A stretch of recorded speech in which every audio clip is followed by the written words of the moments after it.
नारायण नारायण। कृताभिषेक सरराज रामः सीता द्वितीया सह लक्ष्मणेन। कृताभिषेकस्त्वगराजपुत्र्या रुद्रः सनन्दिर्भगवानिवेश। एषा पञ्चवटी रघूत्तमकुटी यत्रास्ति पञ्चावटी। पान्थस्यैकवटी पुरस्कृततटी विश्लेषभित्तौ वटी। गोदा यत्र नटी तरङ्गिततटी चञ्चत्कलोलाञ्चली। ता भवा दिव्यामोदवटी भवाभिशकटी भूतक्रटा दुष्कटी। श्रीमन्नारायण नारायण नारायण श्रीमन्नारायण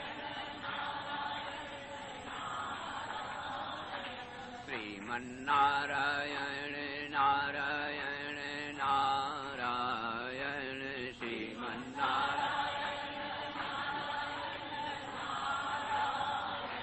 श्रीमन्नारायण नारायण नारायण श्रीमन्नारायण नारायण नारायण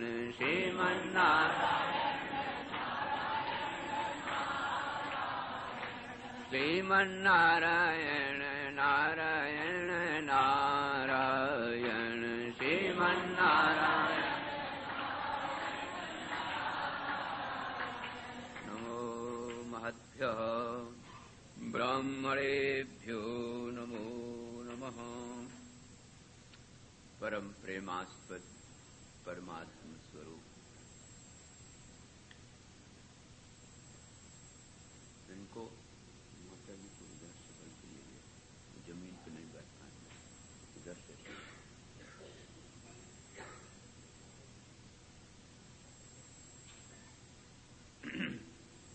नारायण। आप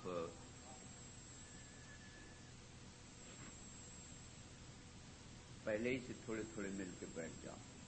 देखो आज तो आप लोग बहुत जगह डाले, ऐसे कैसे बनेगा राम? एक लाइन और बीच में लाओ इधर,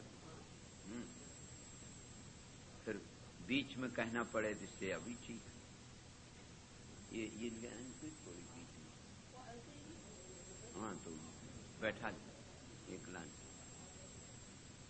श्री अवध धाम में नंदीग्राम में विराजमान भरत जी तपस्या कर रहे हैं और वनवास में श्री राम जी तपस्या कर रहे हैं। तो अब दोनों तपस्वियों में अगर विचार करो तो कौन बड़ा कौन छोटा? वन में रह करके तप तो करना शायद उतना कठिन नहीं है जितना घर में रहकर तप करना कठिन होता है। घर द्वार में जो लोग हरिद्वार बना सकते हैं वो बहुत पक्के साधक हैं, लेकिन हरिद्वार में भी जो जाकर घर द्वार बना देते हैं उनके बारे में क्या कहा जाए? आप अपने घर में ही हरिद्वार बना सकते हैं और हरिद्वार में घर द्वार बना सकते हैं। ये तो आपके हृदय की साधना है। हम देखते हैं कि जो लोग वहां जाते हैं वहां इतना सामान, इतना हिसाब किताब जोड़ देते हैं कि हरिद्वार भी घर द्वार बन जाता।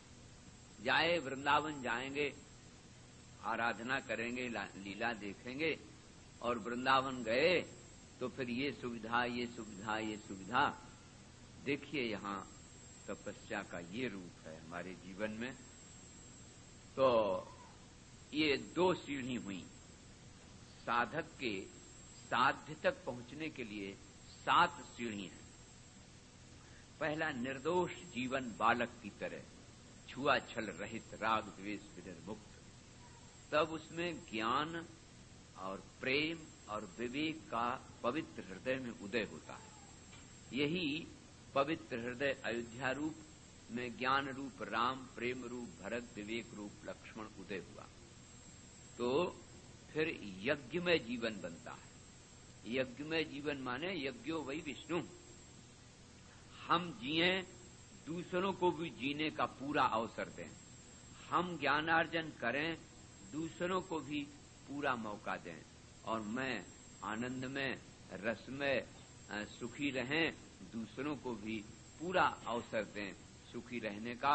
यदि हम ना अवसर दे सकें तो किसी के जीवन में, किसी के ज्ञानार्जन में, किसी के आनंद में बाधा ना पहुंचाएं। यही मेरा धर्म है, यही मेरा यज्ञ में जीवन है।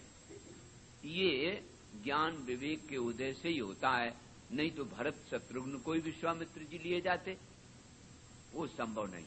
इसलिए राम लक्ष्मण के द्वारा यज्ञ की रक्षा हुई। फिर जब ये बात यज्ञ में जीवन हो जाता है तो अहंकार की निवृत्ति के साथ साथ भक्ति का वर्ण हो जाता है। अब जब जीवन में भक्ति आ गई और यज्ञ में जीवन हो गया, ज्ञान विवेक का उदय होने से, तो फिर त्याग भी आ जाता है। तो ये त्याग में जीवन था जो आपने अयोध्या कांड में सुना। सबके जीवन में त्याग। अब तीसरा सोपान है जिसका नाम है आरण्य। ये वेद का ही ज्यों का त्यों स्वरूप है। अरण्यम शरण्यम। संस्कृत भाषा में अरण्य माने होता है जो दुनिया से ऊब जाए और कहीं किसी प्रकार से मन ना लगे और घर से बहुत दुखी हो जाए और कहीं शरण न मिले।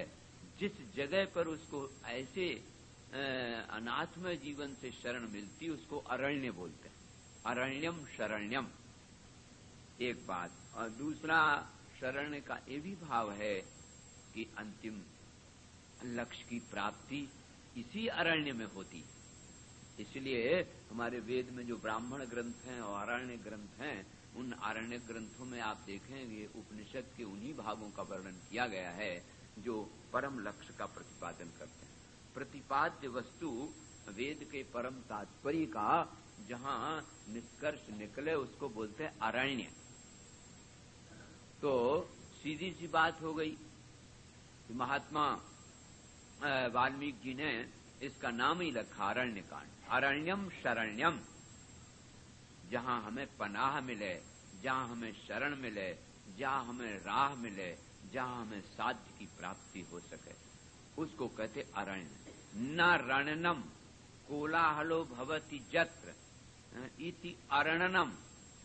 अभाव अर्थ में अरण्यम, जहां कोई कोलाहल नहीं है, जब हमारे प्रशांत अंतःकरण में वृत्तियां नाचती नहीं हैं, उपद्रव नहीं करती हैं, तब भी उसको अरण्य बोलते हैं। जैसे वन होता ना, वन, वन माने जंगल नहीं है। वनसण संभक्तौ भजनीयम स्थानम इत्यर्थ। जहां बहुत दिव्य भजन करने लायक स्थान हो उसको वन बोलते हैं और उसी का नाम अरण्य है। इसलिए शांत स्थान में बैठ करके महात्मा लोग जो लिखते हैं ना, वही अरण्य ग्रंथ कहलाए। तो ये तीसरी अवस्था है जीवन की। तो अब ये तीसरी अवस्था में महत्व है संतों का। त्यागे नैकेन अमृतत्वमानशो। श्रुति कहती है कि ज्ञान विवेक का उदय हो गया संतों की कृपा से, तो बढ़िया बात है। भक्ति भी मिल गई, ये भी बढ़िया बात है। जीवन में कुछ त्याग की वृत्ति हुई, ये भी बढ़िया है। लेकिन जब तक संतों की कृपा नहीं होगी, संतों का दर्शन नहीं होगा, तब तक तो तुम्हें अपने दोष दिखाइए नहीं देंगे कि हमारे भीतर विकार हैं, हमारे भीतर दोष हैं। ये पता अपने आप तो चलता नहीं है। और अपने आप यदि पता कहीं चल जाए तो व्यक्ति फिर उन दोषों को निवृत्त करने में भी समर्थ नहीं हो सकता बिना संतों के। ये बात भागवत में भी कई जगह आई। इतने महाराज वेदों के विभाग करने वाले व्यास जी और अपनी भूल नहीं समझ पाए तो देवर्षि नारद जी ने बताई। इसलिए प्रेमियों, संतों की कृपा ही सब सर्वोपरि है। और ये रामायण में तो संतों की कृपा और तपस्या आदि से लेकर के और अंत तक संतों की कृपा से ही सब पूरी लीला हुई। संतों की कृपा से यज्ञ हुआ, फिर उसमें खीर आई, संतों की कृपा से प्रभु प्रकट हुए, संतों की कृपा से धनुष टूट के विवाह हुआ, संतों की कृपा से यज्ञमय जीवन, संतों की कृपा से ही भरत राम का मिलन। ये भी तो संत हैं। भरत कोई साधारण संत नहीं, और वशिष्ठ जी जैसे गुरुदेव की कृपा पाई है। तो यहाँ संतों का ही, ये बाजार की बंदूक पिस्तौल काम नहीं देती है इन विकारों को दूर करने के लिए। यहाँ तो अस्त्र शास्त्र वस्त्र संतों के द्वारा जब मिलते हैं तभी आगे इन निशाचरों का वध हो पाता है, जिन निशाचरों को तो अभी पता ही नहीं है बिना संतों के। तो अब भगवान वहां विराजमान हैं और धीरे एक दिन मन में विचार करने लगे। जब भरत जी लौट गए, माताएं सब लौट गईं, तो आप जानते हैं एक स्वाभाविक है, स्मृति कुछ दिन मस्तिष्क में तो जागृत रहती है। ऐसी माता जी, ऐसे नारायण गुरुदेव मिले, ऐसे महाराज जनक मिले, चिंतन हुआ। फिर देखा भगवान ने एक दिन सोचा कि कई महात्मा लोग जा रहे हैं, तो पूछा भाई ये लोग यहाँ से छोड़ छोड़ जगह क्यों जा रहे हैं। तो एक महात्मा ने बताया कि 2 राजकुमार आए हैं, उनके साथ एक बड़ी सुंदरी स्त्री है, बिल्कुल अभी युवती है, सो उसको देखने के लिए बड़े दूर दूर के लोग आते हैं और राक्षस असुर भी आने लगे हैं। तो हम लोगों की पूजा में विघ्न करते हैं, जिसको चाहो उसको उठा के खा लिया, नहीं तो सामान ले गए। तो भाई हम ही यहाँ से स्थान छोड़े दे रहे हैं, वे यहाँ रहें सुखपूर्वक। तो महात्माओं ने ऐसा विचार किया, सो कुलपति से जाके कहा। तो कुलपति जी ने कहा ठीक है, वो तो भगवान है, उन्हें यहाँ रहने दो। और जहाँ स्त्रियां होती हैं वहां तो ऐसे अराजक तक तो आना स्वाभाविक ही है। तो ये भजन लाए स्थान अब कम रह गया, इसलिए हम लोग गिरिराज के उस पार निकल चलेंगे। ये बात जब धीरे धीरे कानों कान भगवान के पास आई तो उन्होंने कहा लक्ष्मण यहाँ से हम लोगों को चलना चाहिए। ये देखो है यज्ञमय जीवन, दूसरे को जरा भी हमारे द्वारा अगर असुविधा होए तो वहां नहीं रहना चाहिए। हमारे दतिया वाले महाराज जी ने, छोटा ही था, बोले बेटा जीवन उद्योगी उपयोगी सहयोगी जहाँ जान पड़े वहीं रहना, और यहाँ अगर लगे कि कहाँ से बाबा आए पटके बाहर मालूम पड़े तो चाहे आधी रात हो, पानी बरस रहा हो, बिजली गिर रही हो, तो अभी वहां से निकल जाना, क्योंकि शरीर तो नश्वर है, आत्मा अजर अविनाशी है। बिजली भी अगर बचना होगा तो क्या करेगी। लेकिन यदि उसको ये मालूम पड़े कि ये हमारे उपयोगी नहीं है, सहयोगी नहीं है, तो वहां नहीं रहना चाहिए। यही तो यज्ञ में जीवन है। भगवान श्री राम ने लक्ष्मण जी को संकेत किया और चल दिए महाराज। अग्रतः जजौ रामः मध्ये सीता शुभानना पृष्ठतस्तु धनुष्पाणिर्लक्ष्मणोऽनुजगामः। अग्रतः प्रययौ रामा, भगवान आगे हुए। अच्छा, ये 3 बार बदले वाल्मीकि ने। पहले तो राम जी ने स्वयं कहा, जब रथ से उतरे और जटाजूट बंध गए और आगे गो के साथ चलने लगे तो भगवान ने बिल्कुल दूसरा रूप लिया। बोले अग्रतः गच्छ सौमित्रे, फिर सीता त्वामनुगच्छतु अहम त्वामनुगमिष्यामि त्वाम सीताम परिपालयन। तुम्हें और सीता दोनों को देखता हुआ मैं पीछे चलता हूं, क्योंकि यहाँ राक्षसों का भय हो सकता है पीछे से। और फिर नारायण अब आगे हो गए अपने। अग्रतः त्रयो रामः सीता मध्ये शुभानना पृष्ठतस्तु धनुष्पाणिर्लक्ष्मणोऽनुजगामः। पीछे पीछे लक्ष्मण जी चल दिए। अब महाराज जैसे चले तो पास में ही था अत्रि जी का आश्रम। अत्रि माने अत्रैविति अत्रि, अथवा त्रिगुणान अतिक्रमिति अत्रि। तो तीनों गुणों को साक्षी भाव से देखते हैं, उनका नाम है अत्रि। जीवन के 3 रूप होते हैं, बचपन जवानी बुढ़ापा। और तीनों को एक सा साक्षी रूप से देखता रहे, वो तो हुआ अत्रैव। त्रिगुणान अतिक्रम, देखो भाई, कभी सत्वगुण आता है, कभी रजोगुण आता है, कभी नींद आ गई तो तमोगुण भी आ गया। ये तो गुण भीतर बरतते ही रहते हैं। जैसे घी, आग और बत्ती तीनों मिलकर के न दीपक बनता है, और तीनों घोर विरोधी हैं। घी, आग और रुई, ये भगवान तीनों विरोधी, लेकिन तीनों एक दिया में मिलकर के दूसरों को प्रकाश देते हैं। ठीक इसी प्रकार से आप अपने परिवार में, घर में 4 बहुएं आई, 4 गांव से अलग अलग, कोई कहीं से कोई कहीं से, स्वभाव भी भिन्न, विचार भी भिन्न, आचरण भी भिन्न हो सकता है, लेकिन दीपक की तरह प्रीति में एकता तो रह सकती है ना। और यदि दीपक की तरह प्रीति में एकता रह गई तो दूसरों को प्रकाश दिया जा सकता है। तो यही दीपवत चार्थतो वृत्ति ही, ये शास्त्रों में प्रयोग आया है। सो नारायण, हमारे भीतर भी रजोगुण, तमोगुण, सत्वगुण विरोधी होने पर भी दीपक रूप शरीर में प्रकाश देते रहते हैं। यही यहाँ अत्रि का अर्थ है।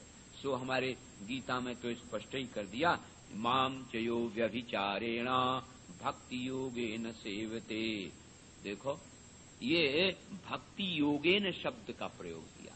सा गुणान समति चैतान ब्रह्म भूयाय कल्पते। तो यही त्रिगुण रूप भगवान स्वयं अपने में भी देते हैं। सत्वरज तम का रूप त्रिगुणात्मक रूप प्रकट होता है, और ये आगे आगे सत्वगुण है नारायण, क्योंकि सात्विक रूप ही चलाता है नारायण, और माया का रूप चूंक बीच में दिया गया, तो इसलिए वो तमोगुण रूप लिया गया, और रजा रूप चूंकि थोड़े नाराज भी जरा जल्दी हो जाते हैं ना लक्ष्मण जी, तो इसलिए तो वो ये दिखाते हैं कि जैसे शरीर में त्रिगुणात्मक रूप है, जीवन में त्रिगुणात्मक रूप है, तैसे हमारे में भी त्रिगुणात्मक रूप होकर के और कैसे हम निशाचरों का विनाश करते हैं, वही गुण सहायक भी हो जाते हैं।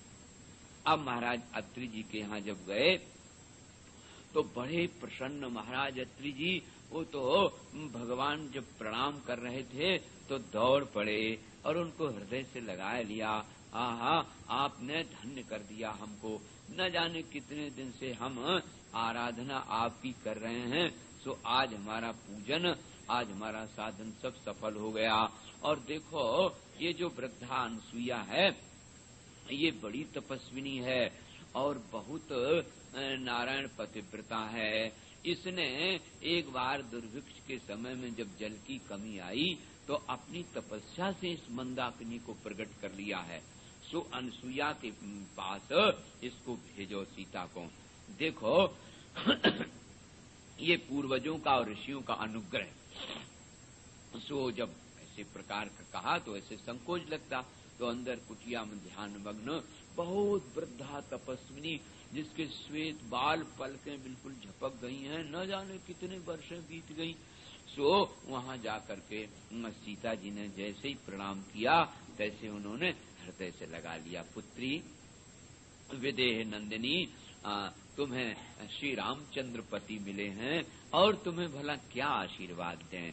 सो तुम तो स्वयं बड़ी सौभाग्यवती हो, और ये भी कह दिया कि तुम्हारे द्वारा संसार में सुख मिलेगा, पृथ्वी का भार दूर होगा और तुम ही निमित्त बनोगी राक्षसों के विनाश में। सो देवी तुम कुशल रहो, तुम्हारा कल्याण होए। और महाराज उनके पास देखो वह कुटिया में कैसे कैसे कहाँ सामान रहता है। दिव्ये द्वे कुंडले ददौ, उन्होंने द्वे कुंडल दिए। कैसे? बोले निर्मिते विश्वकर्मणा, विश्वकर्मा के द्वारा बनाई हुई जो 2 कुंडल रखे थे ना, सो सीता जी को पहनाए दिए अपने हाथ से। दिव्ये ददौ कुंडले द्वे निर्मिते विश्वकर्मणा। और फिर देखा कि ये जो साड़ी पहने है ना, ये साड़ी है तो बहुत अच्छी, राजवेश की साड़ी है, लेकिन ये साड़ी में वो प्रभाव नहीं है जो हम देवेंगी। सो दुकूले द्वे ददौ तस्यै, फिर सीता जी को 2 साड़ियां भी निकाल लाई। और साड़ी अकेली नहीं, वो पूरे के पूरे 5 वस्त्र, 5 वस्त्र सौभाग्यवती को होना चाहिए। सो वो धुए। तो किसी ने पूछा, वाल्मीकि जी ने तो 2 लिखे हैं, आप 5 बता रहे हैं। तो वहां औपचारिक है, नियम है कि अंगनाओं के लिए, देवियों के लिए जो साड़ी देवे ना, सो साड़ी के भीतर के भी कपड़े सब देना चाहिए। ये कायदा है। जैसे ब्राह्मण को कोई गाय दे, 3 दान है, ब्राह्मण को कोई गाय दे तो कम से कम 6 महीने का दाना भूसा उसको देना चाहिए। ऐसे देवी को कोई साड़ी दे तो साड़ी के 4 और वस्त्र होते हैं, वो भी सब देना चाहिए। ऐसे साधु महात्मा को कोई भोजन कराए तो जहां से आया है और जहां जाएगा वहां की व्यवस्था भी कर देना चाहिए। ऐसे कई साधन है। राजा अगर आवे तो राजा का स्वागत जितना हो करे, और फिर उसकी सेना जहां है वहां तक राजा को भेज आना चाहिए। ऐसे ही गुरु जी के लिए भी विधान है। सो नारायण उन्होंने वो दिए। और फिर इतना ही नहीं, बोले अंगरागम ददौ सीताया शुभानना। उस देवी ने, तपस्विनी ने अंगराग भी दिया और कहा, देवी जब इस शरीर में अंगराग लगाए लोगी और ये साड़ी पहन लोगी तो इसका ये प्रभाव है, इन कपड़ों में ना तो गर्मी लगेगी। आप लोग कहते विज्ञान ने चमत्कार कर लिया, गर्मी में तो ये ठंडे हो जाएंगे और जाड़े में गर्म हो जाएंगे, और चाहे जितनी इन पे वर्षा होए कपड़े बदलने की जरूरत नहीं है देवी, हमने जोड़ा दे दिए। इसीलिए 2 माने जोड़ा है। अच्छा, 2 जोड़ा दिए, न तुम समझो कि 2 ही कपड़ा दे दिए, 2 जोड़ा। बस इन्हीं को रखो, जितना वर्षा हो, बिजली गिरे, लेकिन इन कपड़ों पर पहने रहोगे कोई प्रभाव नहीं पड़ेगा। इसलिए सीता जी ने फिर मंदोदरी के कपड़े नहीं लिए, वे ही अपने जोड़ा रखे, नाक दूसरे पहन लिए। नारायण। सो इस प्रकार से स्वागत सत्कार किया और फिर मुस्कुरा के पूछा, अच्छा देवी तुम बेटी हो, तुम उपदेश देने के पहले तुम अपना भी कुछ बता दो। सो सीता जी ने विस्तार से स्वयंवर की कथा बता दीनी कि ऐसे ऐसे स्वयंवर में हमें श्री राम जी मिले हैं। हमारे महात्मा तुलसीदास जी ने तो अनसुईया के द्वारा कुछ पतिव्रता के लक्षण भी बताए हैं सीता जी को। तो जो यहाँ उपदेश दिया है वाल्मीकि जी की अनसुईया ने, उस उपदेश का सार भी लगभग वही है। अनसुईया जी ने कहा कि बेटी तुम तो बहुत भाग्यवती हो, तुम्हें स्वयं भगवान मिल गए। इसी प्रकार से देवियों में भी उन्हीं का जीवन धन्य होता है जो सेवा का अवसर पाती हैं। तुम अगर महल में रहती और भगवान यहाँ आ गए तो अच्छा नहीं होता। सो तुलसीदास जी की अनुसुईया ने तो पतिव्रता का धर्म भी बताया। उत्तम के अस बस मन माही, सपने हुआन पुरुष जगनाही। उत्तम तो वे देवियां हैं, स्वप्न में भी दूसरा पुरुष कोई नहीं होता है। ओ मध्यम पर पति देखहि कैसे, भ्राता पिता पुत्र निज जैसे। भैया पिता पुत्र की तरह देखें। और तीसरे की तो भाई देखो 2 बातें बताई। एक तो धर्म विचार रहा है अथवा भयवश रहा है, तो वो निकृष्ट होती है। और एक बात और कह दी महाराज, बोले पाति प्रतिकूल सदा रह जोई, और विधवा होए पाए तरुणाई। तो पति प्रतिकूल जो होगी, पति से प्रतिकूलता हो, पति से ठगई करे, वंचक करे, तो वो देवी नारायण अधम गति में गिनाई गई। सो तुम तो बहुत श्रेष्ठ हो और तुम्हारे से यश चलेगा। ऐसे खूब स्वागत सत्कार किया। और जब बाहर निकल के आई और वो दिव्य वस्त्र देखे महाराज, सो रामचंद्र जी ने बहुत प्रसन्नता की और बड़ी सुंदरता बढ़ गई। अब देखो जरा ध्यान देना, ये वस्त्र है, ये बस आच्छादने से धातु से बनता है, इसी से वासना भी बनती है। तो प्रत्यय में केवल अंतर है, जो शरीर को ढांके सो बसन और जो बुद्धि को ढांके सो वासना। और ये जो शरीर है ना, आप जानते हैं कि नारी जीवन का और पुरुष जीवन का इतना ही अंतर है कि शरीर में थोड़ा भेद होता है और शरीर के भेद के कारण मर्यादा में भी भेद होता है। तो भगवान श्री राम ने देखा कि जब इस तपस्विनी मां ने हमारी सीता जी को वस्त्र दे दिए हैं, वस्त्र देने के माध्यम से मानो इन्हें पूरा सुरक्षित कर दिया है। तो इन्हें तो सुरक्षित जान करके बहुत प्रसन्न हुए। अब महाराज वहां से वो चल दी हैं। ये अनसुईया जी वो हैं महाराज जिन्होंने ब्रह्मा विष्णु महेश को बालक बना लिया। बड़ी भारी इनकी जो पतिव्रता की महिमा सुनी तो नारद जी को तो कुछ न कुछ खड़बड़ लगाने से मतलब रहता है ना। सो लक्ष्मी से और सरस्वती और नारायण पार्वती जी से जाके कहा तो उन्होंने कहा परीक्षा ले जाए। सो तीनों देवता भेज दिए वहां। अब वहां तीनों देवता गए, जब वो भिक्षा देने के लिए आई तो बोले हम तो दूध पीवेंगी, हाँ तुम्हारा मुंह में लग के दूध पीवेंगी। सो बड़ी प्रसन्न हो गई। वो गई भीतर और अपने पतिदेव का चरणोदक ला करके और छिड़क दिया, वो शिशु हो गए। क्वासऊ क्वासऊ क्वासऊ करके रोने लगे महाराज। तीनों को दूध पिलाए दिया और पालने में ढाल दिया। अब बहुत दिन हो गए तो देवता मिले ही नहीं। तब लक्ष्मी जी बड़ी चिंता में। तब तीनों गई महाराज भिक्षा लेने के बहाने से। उन्होंने कहा कि क्या चाहिए देवियों तुम आई? बोले ये जो तुम्हारे पालने में झूल रहे हैं लाला ना, यही मोह दे दो। सो हंस पड़ी, बोले अच्छा ले जाओ ले जाओ। हाँ तो ये है अनसुईया, इनकी बड़ी महिमा है। आप लोग चित्रकूट में जावें। एक बात और याद आ गई, वे जो इस समय परमहंस जी महात्मा हैं वो बहुत प्रसिद्ध संत और हमारे बहुत घनिष्ठ परिचित मित्रों में से हैं। उन्हें एक बूटी मिल गई है वहां और बहुत अच्छी बूटी है, गजकंद की तरह है, जैसे लक्ष्मण जी खोद के लाते थे रोज पकाते बनाते थे। वो मिल गई बूटी। उसमें दो चमत्कार है। एक तो चाय जैसा अस्थमा हो दमा हो तुरंत ठीक हो जाता एक ही बार खुराक में, और दूसरी टीबी की वो शर्तिया दवा है। फिर जब उन्होंने दिया तो महाराज गवर्नमेंट ठहरी तो उन्हें उसका शोधन कराया आयुर्वेद संस्थान में दिल्ली में। डॉक्टरों ने जब स्वीकृति दे दी कि हाँ वास्तव में इसमें कुछ ऐसे पदार्थ हैं जिनसे ट्यूबरकुलोसिस जीवाणु मर जाता है, तो अब तो उनकी ओर से जीव मिली है, सुविधा मिली, तो जगह जगह वो शिविर भी करते हैं। हम भी कई लोगों को भेज चुके। वो मिस्री में दवा देते एक ही खुराक, और बस उल्टी होने लगती और बिल्कुल ठीक होकर के मरीज उधर से फिर कभी नहीं वो रोग होगा।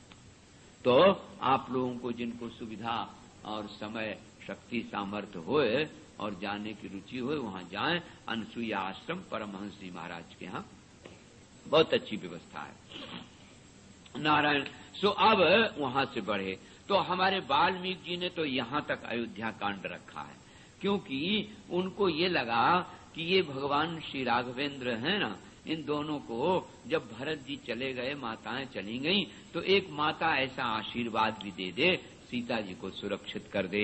इसलिए अब आरण्य में प्रवेश किया महाराज महात्माओं का। बोलो राघवेंद्र सरकार की जय।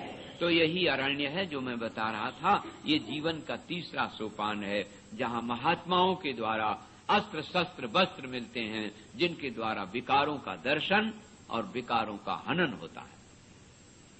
सो महाराज महात्माओं का वर्णन किया गया है। अब आपको क्या निवेदन करें, इतने विस्तार में महात्माओं का वर्णन है। कोई केवल एक बार मुंह में जो एक कौल आ जाए उतना ही खा के रहते हैं 24 घंटा। कोई केवल पानी पी के, कोई केवल हवा खा के, और कोई अपने हाथ में जो चीज पिस जाए ऐसी चीज ला करके ले लेते हैं, और कोई दंत कुट माने जो दांत से कूटने लायक होवे उसको लेते हैं, और कोई दोपहर में एक बार, कोई सायं में एक बार। इस तरह से अलग अलग कई प्रकार के महात्माओं के भोजन बताए गए कि वो कैसा कैसा आहार करते हैं। और कोई पीतांबर हैं, सपत्नीक वानप्रस्थ लोग हैं, और कुछ वैसे हैं अब न जाने कितने दिन से महाराज ये तपस्या करते करते प्रतीक्षा कर रहे हैं, कब आवें रघुनंदन, कब आवें रघुनंदन। भला बताओ कैकेयी ने कितना उपकार किया है। ये महात्मा लोग तो कैकेयी की प्रशंसा करते रहते हैं कि अगर उन्होंने प्रभु इधर की ओर न भेजा होता तो हम लोग ना जाने कितने दिन से तप कर रहे हैं यहाँ। ऐसे महात्माओं का नारायण वर्णन करते हैं महर्षि। सो उनके आश्रमों में भगवान गए, बड़े प्रेम से उन्होंने पूजा की, और भगवान उनका इतना आदर इतना सत्कार करते हैं महाराज। सो उन्होंने एक जगह जरा घुमाए फिराए के दिखाई, तो भगवान ने कहा ये क्या है? बोले बहूनाम राक्षसैर घोरैर। ये बड़े बड़े जो राक्षस घोर है ना, बहूनाम बहुधा बने, तो इस वन में आए करके बहुत से उन घोर राक्षसों ने इनको खा लिया है, इनकी ये हड्डियां पड़ी हैं महाराज। सो इसलिए भवता रक्षणीया वयम राजन तपोधना, हम तप एव धनम में शामते, हमारी तो तपस्या ही एक धन है। सो प्रभु अब आप समझ सकते हैं, राजन शब्द का प्रयोग किया। हाँ, आप रक्षा करें, रक्षा करें। और जो आप ये कहें कि तुम अपनी देह की अपने आप रक्षा नहीं कर सकते तो कैसे तपस्वी हो, तो उसका अपने आप उत्तर दे रहे हैं। बोले देखो उसमें कारण एक पड़ गया कि न्यस्त दंडा वयम राजन जित क्रोधा जितेन्द्रिया। जब हम घर से निकल आए, पति पत्नी अपने तपस्या में लग गए, तो मैंने वहीं ये प्रतिज्ञा कर ली थी, न्यस्त दंडा, आज से हम किसी को दंड नहीं देंगे। चाहे कोई कितना अपराध करे, शरीर को खाए ले तो कोई बात नहीं, हम दंड नहीं देंगे। तो न्यस्त दंडा वयम राजन जित क्रोधा जितेन्द्रिया रक्षणीया त्वया राजन गर्भभूता तपोधना। इसलिए आपको हम याद दिला रहे हैं कि आपको इनकी रक्षा करनी चाहिए, आप इसीलिए आए हैं। सो महाराज भगवान राम के तो प्रेमाशु झलक आए, उन हड्डियों की अस्थियों के समूह को देख करके, और तुरंत ध्यान आ गया कि आहा, मछली माँ ने बड़ा अच्छा किया। यदि हम अयोध्या में रहते तो हम कहाँ देख पाते इन महात्माओं को, और कहाँ ये देख पाते कितने राक्षस हैं। बहुनाम बहुधा बने, और ये नहीं एक ही वन में हो, जितने भी वन हैं यहाँ सब में हैं, और राक्षस बहुत से यहाँ विराजमान हैं। इसका अर्थ समझे, माने संत ही ये दृष्टि देते हैं कि तुम्हारे भीतर में निशाचर वृत्तियां रह रही हैं, काम है, क्रोध है, लोभ है, मोह है, राग है, द्वेष है। ये संत दिखावे तो दिखता है, और नहीं तो और उल्टा सफाई देने लगते हैं। घर वाला कोई कहेगा कि तुम लोभी हो तो मानोगे, कहोगे कहे कि लोभी, हर हफ्ता में 2 बार सिनेमा देखे आवे हैं, हाँ, और हमें लोभी बता रहे हैं। वो समझते सिनेमा देखे आना लोभ का मूल निवृत्ति है। जरा विचार करके देखो, आप इन संतों ने 2 कृपा की, एक तो दोष दिखाए और एक दोषों को निवृत्त करने के लिए प्रेरणा दी। ये दो बातें कम है क्या? अगर यहाँ ना आते तो ये कैसे होता? सो महाराज भगवान ने तो वही प्रतिज्ञा कर ली, भवतामर्थ सिद्ध्यर्थम मांगतो हम यदृक्षया। आप लोग चिंता ना करें, मैं केवल आपके लिए आया हूँ। राज्यपाट छोड़ा गया, ये बहुत अच्छा हुआ। अब हमारे समझ में आई बात कि ये तो बहुत अच्छा, भवतामर्थ सिद्ध्यर्थम। और भगवान ने अपने दाहिने हाथ में बाण लेकर के ऐसा ऊपर किया, उच्चई हस्तम कृत्वा निधाय, ऊपर ऐसे हाथ करके, और फिर कहा भवतामर्थ सिद्ध्यर्थम मागतो हम यदृक्षया। आप लोग मां भईष्ट वात वर्षाभ्याम, आप किसी प्रकार से अब किसी प्रकार का इन दुष्टों से भय मत करो, मेरी दाहिनी भुजा इनके लिए उठ गई है। तुलसीदास जी ने बड़ा सुंदर इनका अनुवाद किया, निश्चरहीन करो मही भुज उठाय प्रणकीन, सकल मुनिन के आश्रमन जाय जाय सुख दीन। तो कहते हैं मैं आज मेरी जो ये भुजा उठी हुई है, ये शत्रुओं का नाश करने के लिए हुई है। सो आप लोग बिल्कुल निश्चिंत भजन करें। जिनके जीवन में भजन और तपस्या है, उनके जीवन में हिंसा नहीं होनी चाहिए। एक बार हमारे पूज्य सद्गुरुदेव भगवान से एक महापुरुष ने पूछा कि आप लोग जो ये पूजा भजन तपस्या प्रवचन ये सब करते रहते हो, तो ये क्यों नहीं सीखते हो स्काउटिंग? जो इतने महात्मा हैं सब स्काउट सीखें, लाठी चलाना तो बखत मौका पर काम देवे। नारायण। तो उन्होंने कहा कि अच्छा भाई हम पूछेंगे। सो जो RSS के गुरुजी बोले जाते ना, उनसे उन्होंने पूछा, तो उन्हीं की बताई हुई बात मुझे याद आ गई। उन्होंने कहा ना ना ना ना, जिसने कहा हुआ विवेकी है, आप लोग जो तो तपस्या करते हो ना, उसी की शक्ति से ही तो हमें लाठी उठाने का बल मिलेगा। तो धन से नौकर मिल सकता है, सेवक नहीं मिल सकता।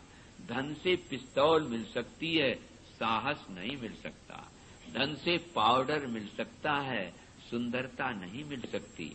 धन से नारायण सामग्री मिल सकती है, लेकिन शौर्य नहीं मिल सकता। धन से डनलप की गद्दी मिल सकती है, लेकिन नींद नहीं मिल सकती। धन से स्त्रियां मिल सकती हैं, लेकिन धर्म पत्नी नहीं मिल सकती। धन से पुस्तकें खरीद सकते हो, लेकिन ज्ञान नहीं मिल सकता। इसलिए सब कुछ धन ही नहीं होता है। नारायण, आप जो तप कर रहे हैं, राम जी ने ये वाक्य कहा, यही वाल्मीकि जी का रामायण का वाक्य महाराज जी ने दोहराया कि देखो, राम जी कहते हैं आप लोग तप करें, जो तप करेंगे उसी तो शक्ति मिलेगी हमको बाण चलाने की। तो शौर्य, शक्ति, साहस और प्रेरणा ये तो संत देते हैं ना, इसे मत भूलना, ये संत देते हैं। इसलिए तृतीय सोपान अरण्य कांड में संत दर्शन बताया गया। अब तो महाराज उन सब महात्माओं को बड़ा भारी बल मिल गया, आश्वासन मिल गया, और वो सोचा कि ठीक है, हम न्यस्त दंडा वयम राजन जित क्रोधा जितेन्द्रिया। भाई देखो, धर्म अलग अलग होते हैं नारायण। अगर कोई मिलिट्री मैन और उधर से कोई चढ़ाई कर रहा हो और कहने लगे, जब चीन से या पाकिस्तान से कोई आक्रमण हो और मिलिट्री का आदमी भारतीय है ना, वो कहने लगा अहिंसा परमो धर्मा, तो मूर्खता हो जाएगी। यहाँ अहिंसा परमो धर्मा नहीं है, लेकिन एक साधक के लिए वो अहिंसा धर्म है, पुलिस के लिए और धर्म है, दूसरे धर्म है, और साधक के लिए दूसरे धर्म है। देश काल निमित्तस्तु धर्मस्तत्र विविध्यते, ये भीष्म पितामह ने कहा है। माने देश और काल की व्यवस्था के अनुसार धर्म होता है। एक ही गुण नारायण दूसरी जगह दोष बन सकता है, और जो दोष हैं वो बुलाने पर आवे तो गुण बन सकते हैं। ध्यान देना, गुण दोषों में संगठन बहुत होता है, ये नियम है। तो अगर एक दोष कोई आएगा ना, तो सब भैया भतीजे चले चले आएंगे, और गुण बड़े मुश्किल में आते हैं। तो दोषों में संगठन होता है।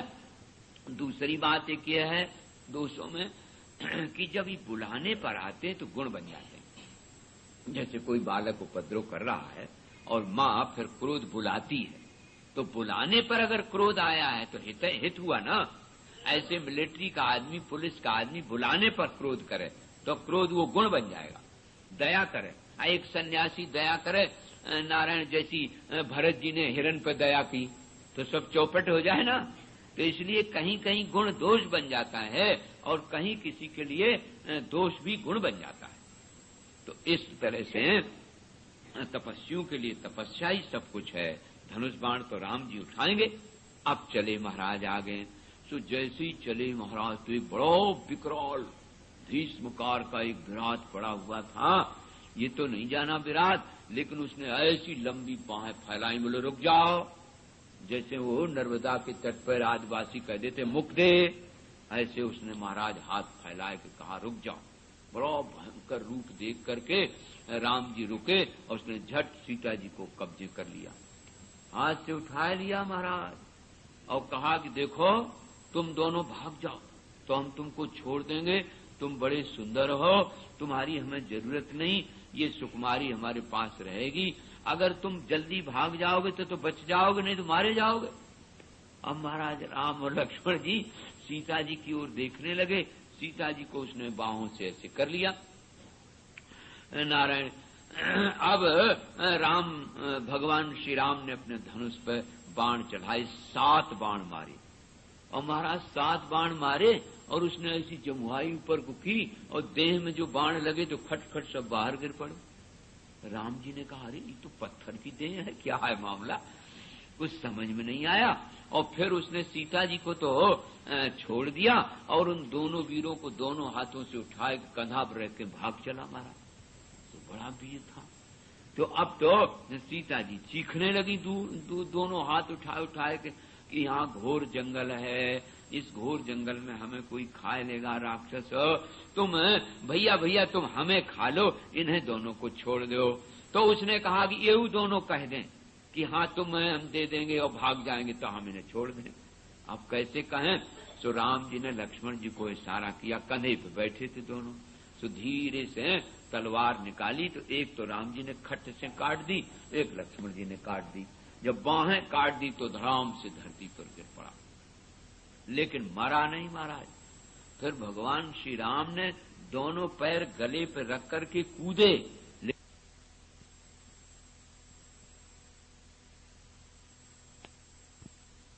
होगा राक्षस पड़ा, इस अमुक जंगल में तुम पड़े रहोगे, वहीं तुम्हें भगवान भोजन भेजता रहेगा, जो है उसे खाते रहना। एक बार कृपा पूर्वक श्री राम जी आवेंगे, तो राम जी जब आवेंगे तो उनकी प्रिया के स्पर्श के कारण उन्हें रोष आएगा, तो वो तेरे हाथ काट देंगे।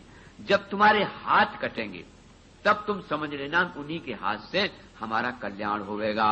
सो अब हे रघुनंदन, आप कृपा पूर्वक आए हो तो मार तो आप सकते नहीं, चाहे हमारी गले में चढ़ो और चाहे देह भर। लक्ष्मण जी ने उठाए बहुत पटका उसको बड़ी देर तक, लेकिन वो तो मरने का सवाल ही नहीं था, वो झट खड़ा हो जाता।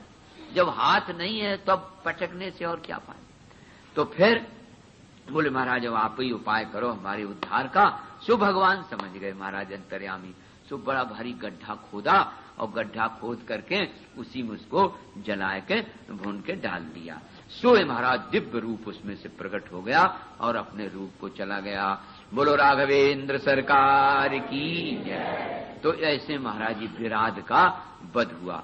असल में ये जो विराध है ना, वो व्याधि है, माने व्याधि होती है ना, जैसे आधी व्याधि, तैसे ये व्याधि है जो जीवन में संकट दे डालती है। ज्ञान और विवेक को भी जो बीच में डाल देवे, ये कोई साधारण बात थोड़ी है। सो महाराज अब आगे बढ़ गए, आगे और संतों का दर्शन करते हुए महात्मा सरभंग के पास पहुंच गए। अब महाराज वो तो बहुत दिन से तप कर रहे थे, तप करते करते रात दिन यही देख रहे थे कब प्रभु आवे, कब प्रभु आवे। सो जब भगवान को देखा तो दौड़ पड़े और दौड़ के महाराज चरणों में लिपट गए। अब भगवान ने उनको महाराज बहुत बहुत सराहा, उनकी तपस्या से वो प्रसन्न हो गए। बोले बस प्रभु, आज ही के दिन तक मेरी आयु थी, मैं तो ये प्रतीक्षा में था कि कब आवें और कब हम अपने ब्रह्मलोक को जावें। हमें तो देरी कर दी आपने, और जो यहाँ आकर के आपने कृपा की है उसमें भी कोई बहुत हम एहसान लेने वाले नहीं हैं। देखो भक्त का जो हृदय होता है ना, ऐसा गदगद महाराज नाचे उछले, प्रेमाश्रु भरे हुए हैं और बार बार भगवान के चरण परे और बोले बस मैं अब जाने वाला हूँ। तुलसीदास जी ने बड़ा सुंदर संकेत किया। बोले प्रभु सो कछु देव न मोर ने होरा, काहे? बोले निज प्रण राख्यो जनमन चोरा। ये न कहना कि श्री कृष्ण ही भगवान चोर हैं अकेले, राम जी भी चोर हैं भाई। अब वो बात दूसरी है कि वे दूसरे ढंग से चोरी करें, ये दूसरे ढंग से चोरी करें। हम लोग बाबा लोग कार में जब बैठे होते हैं ना, आप लोगों की कार में, तो कई लोग भिक्षुक लोग हाथ बढ़ा के आते हैं, तो हम हाथ जोड़ के कह देते हैं भैया हमारी तुम्हारी बरादरी बराबर ही है। तुम जमीन पे हाथ बढ़ा रहे हो, हम कार में बैठे रोटी मांगने जा रहे हैं, है ना? बिरादरी तो बराबर ही हो गई ना। एक धरती पे मांग रहे हो, एक कार में बैठ के मांगने ही तो जा रहा है, रोटी मांगने जा रहा है। तो ऐसे ही भगवान अगर कोई श्री कृष्ण को चोर कहे तो ये चौपाई पढ़ देना। महात्मा की कही हुई, भाई मैं अपनी ओर से नहीं कह रहा हूं। निज प्रण राखे जन मन चोरा। प्रभु आपने अपना ही प्रण रखा, और ऐसे करके बार बार दंडवत करके वो तो महाराज ब्रह्मलोक को चला गया। अब आगे भगवान बढ़े, यही क्रम धीरे धीरे महाराज भगवान संतों के दर्शन करते हुए जा रहे हैं। मन में सोचते देखो कैसा घोर जंगल और कैसे कैसे यहाँ तपस्वी रह रहे हैं। सो महाराज बढ़ते चले जा रहे थे, और कैसे हैं महाराज? महर्षि दर्शन करते हैं, झांकी देखो कैसी झांकी। बोले राम भगवान आगे आगे जा रहे हैं और विशाल दिव्य अस्त्र उनके पास में, और एक हाथ में बाण लिए हैं कि आवश्यकता पड़े तो बाण निकालना न पड़े, तुरंत धनुष पर चढ़ जाए। ऐसे बिल्कुल सतर्क दृष्टि से श्री राम जी हैं और पीछे सीता जी हैं और उनके पीछे लक्ष्मण जी। अग्रता प्रयो रामा सीता मध्य शुभानना पृष्ठतस्तु धनुष्पाणिर लक्ष्मणो नुजगामहा। और बड़े वीर हैं, साक्षात काल के समान, महर्षि कहते हैं साक्षात राक्षसों के काल के समान मानो आ गए हैं। सो उन्हें सहज रूप से ही देखने से मालूम पड़ता है कि जनो ये पृथ्वी का भारी दूर करेंगे। सो वहां के बन के पत्र पुष्प देखते हुए चले जा रहे हैं। एक जगह महाराज ऐसे पहुंच गए कि बड़ा विचित्र ध्वनि हो रही थी। अब वो विचित्र ध्वनि सुनी तो उनके साथ कुछ महात्मा लोग लगे हुए थे, उसमें धर्मव्रत नाम के एक महात्मा थे। उनसे पूछा, महाराज ये आवाज कहाँ से आ रही, कैसी? बड़ा सुंदर रमणीक सरोवर है और चारों तरफ पुष्प लगे हुए हैं, पुष्पित लताएं उन सरोवर में लिपटी हुई हैं, नारायण, और बड़ा ही अच्छे रंग बिरंग के फूल खिले हुए हैं और बड़ा सुंदर संगीत सरगम के सहित आ रही है।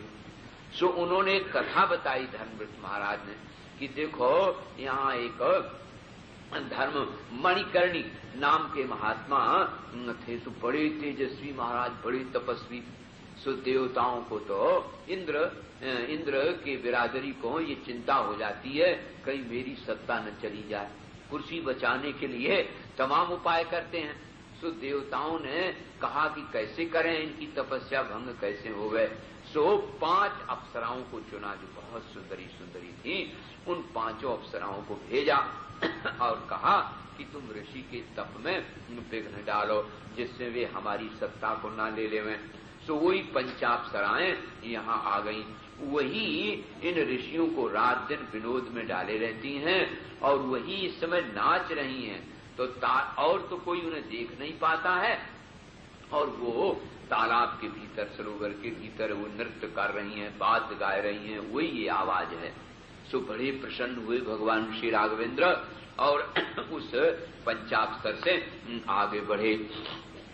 सो महाराज देखा एक बड़ा महाराज जटाएं बड़ी बड़ी धारण किए और ध्यान मग्न है महाराज सुतीक्ष्ण। जब उसको देखा तो कभी हंस देता है, कभी रो देता है, कभी दौड़ पड़ता है। बैठा दूर एक पेड़ की वृक्ष की ओट में कहा, सीते देखो महाराज यहाँ के तपस्वी कैसे। अब बार बार वो दौड़े बाहर और जय सुजय रघुनंदन रामचंद्र प्रपन्न दीनार्ति हरा अखिलेश, जय सुजय रघुनंदन रामचंद्र, ऐसे महाराज ध्यान मग्न है।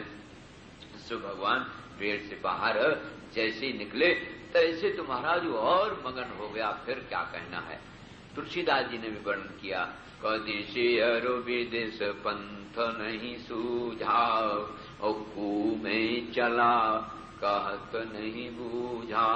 कभी पूरब को, कभी पश्चिम को, कभी उत्तर को, कभी दक्षिण को दौड़ पड़ता है और बड़ा प्रसन्न, बड़ा मगन, बेवल हो गया। ये है देखो प्रेम। कोई ऐसा समय आवे, श्री यामुनाचार्य जी महाराज ने बड़ा सुंदर लिखा, बोले नयनम गलदश्रुधारया वचनम गद गदया गिरा, और पुलिकैर्निचितम वपु कदा तव नाम ग्रहणे भविष्यति। हे प्रभु, ऐसा कब अवसर मिलेगा जीवन में जब नयनम गलदश्रुधारया, आपका नाम लेते लेते मधुर मधुर मंगलमय आपके नाम लेने से हमारे नेत्रों में से झरझर आंसू गिरेंगे और वाणी रुंध जाएगी नारायण, और पुलकैर निचितम बपु, रोमांचित शरीर हो जाएगा। प्रभु कब क्षण आएगा?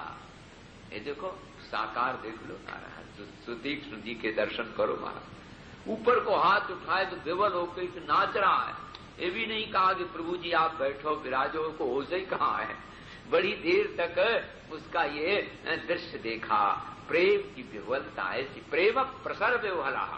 वो तो प्रेम में इतना विह्वल था कि उसको होश ही आवाज नहीं है महाराज। और फिर दंड प्रणाम करे और बड़ा भारी नारायण ने फिर आतिथ्य सत्कार किया और फिर कहा कि देखो यहाँ से थोड़ी दूर पर महाराज अगस्त्य ऋषि हैं और वो उनके भाई हैं, उनका आपको दर्शन मिलेगा। अब जब इस प्रकार से कहा तो भगवान बड़े प्रसन्न हुए। सुतीक्ष्ण जी अपने साथ ही साथ चल दिए, कहा चलो हम भी चलेंगे, आपको मार्ग में रास्ता दिखाते दिखाते चलेंगे। ये है ऋषियों की परंपरा। भगवान तो भक्त के और प्रेम के भूखे। राम ही के प्रेम पियारा, राम ही केवल प्रेम पियारा, तो जानी लेहु जो जाननिहारा, जानी लेहु जो जाननिहारा। भगवान को तो प्रेम प्यारा है। इन ऋषियों का, इन महात्माओं का भला अभिनंदन कैसे होता है यदि भगवान यहाँ ना आते। आप सोचो अब कितनी आवश्यकता थी यहाँ आने की। सो अब सुतीक्ष्ण जी दिखाते जाते हैं वन के विभागों को, उनके लताओं वृक्षों को। वृक्षों के कोई नाम पूछ देती है सीता जी तो बता देते हैं। इस प्रकार से आगे बढ़ते चले जा रहे हैं। सो महाराज अगस्त्य जी के भाई और अगस्त्य जी का बड़ा भारी प्रभाव था। एक बार नारायण घूमते घामते देवर्षि नारद जी विंध्याचल पे पहुंच गए। उन्होंने कहा कि अरे तुम तो सचमुच में कुछ भी नहीं हो।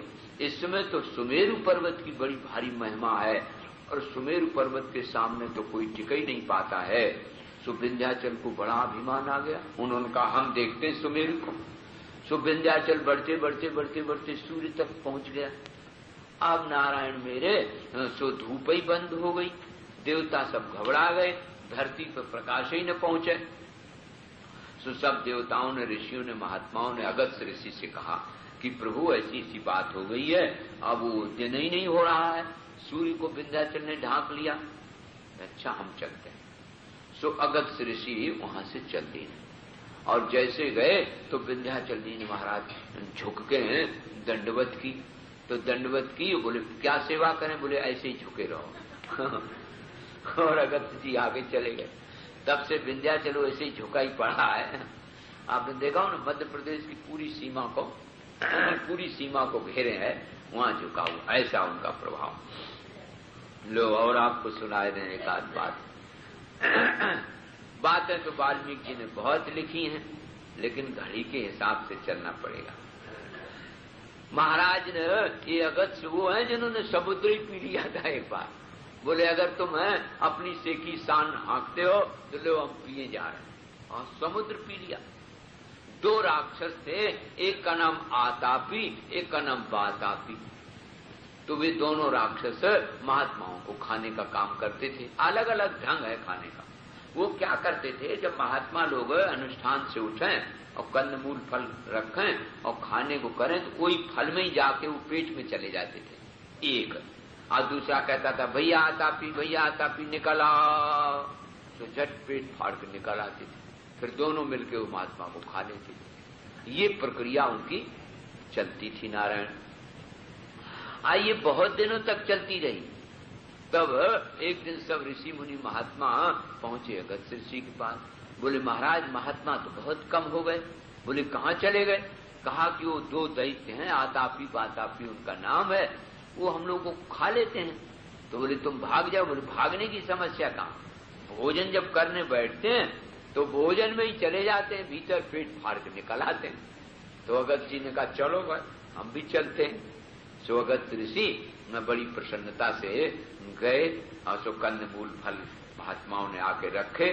सो तो नियम था, आतापी दौड़ के आ गया और दौड़ के आया सो महात्मा के फल के साथ वो भीतर पेट में चले गए। और बातापी भीतर भैया आतापी निकलो, भैया आतापी निकलो। अगस्त्य जी ने कहा कि वो तो चला गया हजम और तुम आना चाहो तो तुम हजम हो जाओगे। हाँ महाराज। तो बातापी ने कहा कि क्या बात इतनी देर हुआ, आया क्यों नहीं? दोनों वो कला जानते थे। तो दूसरे फल में बातापी भी चला गया, उन्होंने गोविंदाय नमो नमः कर दिया। माने दोषों को जो पचा ले उसका नाम अगत्य है। देखो थोड़ी थोड़ी बात पर ऐसे उबना नहीं चाहिए।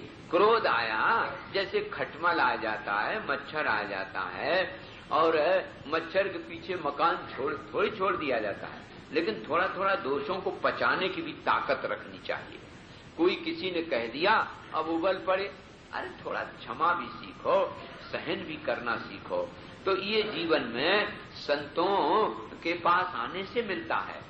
थोड़ी तितिक्षा हो, शम माने मन का निग्रह, दम माने इंद्रियों का निग्रह, नारायण, और तितिक्षा माने सर्दी गर्मी का थोड़ा सहन हो। जरा सी सर्दी हुई, बहुत सर्दी बहुत सर्दी, जरा सी गर्मी पड़ गई, बहुत गर्मी।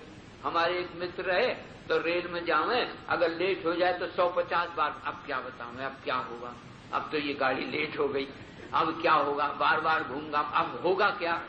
अरे होगा क्या उसमें भाई, टिकट है, आराम से बैठो, जो पहुंचेगी पहुंच जाएगी, उसमें क्या बड़ा। तो थोड़ा दोषों का पचाना भी आवश्यक है। अगत्य जी का नाम ले लो भोजन करने के बाद ना, समुद्र शोषितो है ना, सो अगर नाम ले लो आतापी बातापी को खाने वाले अगत्य जी, तो सब भोजन हजम हो जाए। अगत्य जी से ऋषियों ने कहा कि महाराज जो दैत्य आए, बोले पागल हो क्या, वे सब चले गए, हजम हो गए, खत्म। अब है भी नहीं, प्रबल जाठराग्नि में अगत्य जी पचाए गए महाराज, इतने बड़े। तो ऐसे अगत्य जी महाराज तो उनके भाई के यहाँ पहुंचे, बड़ा भारी उनका स्वागत आदर हुआ। और बहुत से महात्माओं के अब सब नाम संभव नहीं है, भगवान श्री राम लक्ष्मण सीता उनको जाके दर्शन देते हैं। सकल मुनि के आश्रमन जाय जाय सुख दीनो। देखो दो चीजें होती हैं, एक आश्रम एक परिश्रम। नारायण, उपसर्गेण धात्वर्थो बलादन्यत्र नीयते, प्रहाराहार संहार विहार परिहारवत, ये सूत्र है पाणिनि जी का। माने उपसर्ग से धात्वर्थ बदल जाता है।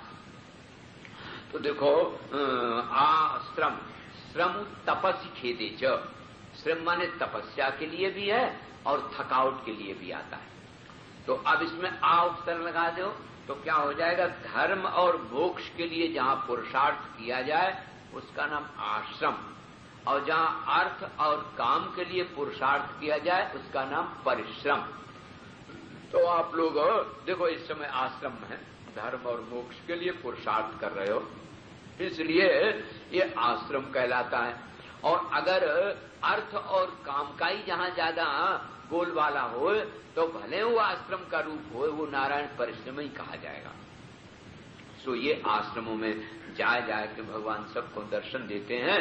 भैया ने बताया कि थोड़ी जरा जगह वैसी है और साथ साथ महात्माएं चले जाएंगे तो आपको मार्ग बताए देवेंगे। सो मार्ग बताते हुए धीरे धीरे पत्रों का, पुष्पों का, वृक्षों का परिचय और वहां के तटों का, वहां के नदी नाले झरनों का दर्शन करते हुए भगवान श्री राघवेंद्र आगे बढ़ते गए, अगस्त्य ऋषि के पास पहुंच गए। अगस्त्य ऋषि तो बड़े तेजस्वी महाराज, अग्नि के समान दीप्तिमान, और उनकी क्या महिमा बताई जाए। सो बड़े तेजस्वी थे, बड़े तपस्वी थे। वहां जाकर के साष्टांग दंडवत किया। सो महाराज वो बड़े प्रसन्न हुए, उन्होंने खूब सत्कार किया और जनक नंदिनी की बड़ी प्रशंसा की।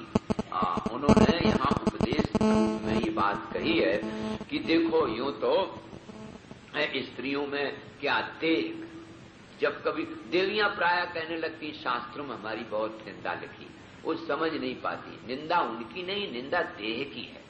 तो देह चाहे मनुष्य की, पुरुष की हो चाहे स्त्री की हो। रुक्मिणी ने पुरुष के शरीर की बड़ी निंदा की। देखो त्वक, स्मस्त्र, रोम, केश, नख, कप, बिट, कप, पित्त, बातम, जीवच्छवम भजति कांतमतिर्विमूढ़ा। मनुष्य के शरीर में बताया दाढ़ी, मूछ, ये वाला शरीर क्या सुंदर हो सकता। तो इस तरह से देह की निंदा होती है। तुम लोगों को ये नहीं सोचना चाहिए कि शास्त्रों में निंदा है। हमारे शास्त्रों में तो इतना सम्मान है नारी का, और संस्कृत भाषा में तो जितने नारी शब्द के पर्यायवाची है ना, सब पूज्य अर्थ। नृ नरयो वृद्धिश्च, पाणिनि जी ने एक अलग से सूत्र बनाया कि नर की वृद्धि तब तक नहीं होती जब तक नारी नहीं आती। तो नर से स्त्री नरी बनना चाहिए, तो नारी बनाया, देखो दीर्घ हुआ, वृद्धि हुई। तो वृद्धि पुरुष की स्त्री के द्वारा होती है। और मह्यते पूज्यते असौ, महिला, सब जितने शब्द हैं सब पूज्य अर्थ हैं, बहुत सम्मान शास्त्रों में है। यत्र नार्या सुपूज्यन्ते रमन्ते तत्र देवता लालयितव्या विशेषतः। जहां नारी का सम्मान होता है उस घर से लक्ष्मी कभी जाती नहीं है, और जहां नारी का अपमान होता है उस घर में लक्ष्मी कभी टिकती नहीं है नारायण।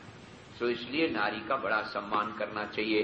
अगस्त्य ऋषि ने कहा कि देखो विदेह नंदिनी कितनी सुकुमार है, और देखिए उसने पातिव्रत धर्म की रक्षा के लिए तुम्हारे साथ इस कठोर भूमि में गमन किया है। सो भाई इसका बहुत ख्याल रखना चाहिए। ये देवी बड़ी साध्वी है। यद्यपि स्त्रियों में कुछ दोष भी गिनाए हैं, बोले केश धारण्या नारायण, ये दुष्पर्शालोचन प्रिया, ये नारायण कृष्ण केश धारण्या, ये कृष्ण केश वाली और दुष्पर्शालोचन प्रिया, ये कैसी होती हैं देवियां? बोले अगर इनका ठीक से सेवन ना किया जाए तो तृणवत दहन्ति पावकम, जैसे अग्नि तृण तिनके को जला देती है ऐसे ही जला देती हैं। देखो यहां भी एक समझने की बात है, लोग उदाहरण दे देते हैं। पहली बात तो एक ये है कि जैसे आग है ना, योषावई अग्नि, श्रुति ने कहा है अग्नि को, अग्नि रूप माना है स्त्री को। तो अग्नि को अगर आप सेवन करेंगे तो आपके जाड़ा लग रहा होगा तो जाड़ा खत्म हो जाएगा, प्रकाश दे दे, भोजन बना लो, अग्नि से सब काम। और अगर कोई अग्नि में हाथ ही डाल दे तो क्या करे कोई? अब पतंगा जाए कि आग में जल जाता है तो इसमें आग की क्या गलती? दीपक की तो कोई गलती नहीं, पतंगे ने स्वयं भूल की, उसमें उसका दूर से दर्शन करता, वो तो जाके उसी में गिर पड़ा। तो सेवन की विधि पर विचार करना चाहिए। अगर सेवन की विधि ठीक नहीं है तब ये दहन्ति तृणवत नरम शब्द का जो प्रयोग किया गया है वो आया है। लेकिन ये धन्य है देवी जिसने ये व्रत निभाया है। इस प्रकार से उसको बड़ा आश्वासन दिया। और फिर महाराज अगस्त्य जी ने बड़े प्रकार के दिव्य अस्त्र दिए हैं भगवान को, इतने बढ़िया बढ़िया अस्त्र शस्त्र दिए हैं, अकाट्य अमोघ, कि ले जाओ रामचंद्र, इन अस्त्र शस्त्रों से ही तुम्हें विजय प्राप्त होगी। तो देखो सीता जी को भी वस्त्र दिए, इनको भी अस्त्र शस्त्र, और महात्माओं ने मिलकर के अपनी तपस्या से पूत अस्त्रों को दिया। तो मैं बता रहा था कि ये जो रावणादिक निशाचर हैं ये अपने भीतर के भी विकार प्रतीक हैं। मोह दशमौल तदभ्रात अहंकार मेघ, तो ये काम मेघनाद काम है, अहंकार कुंभकर्ण है, मोह रावण है।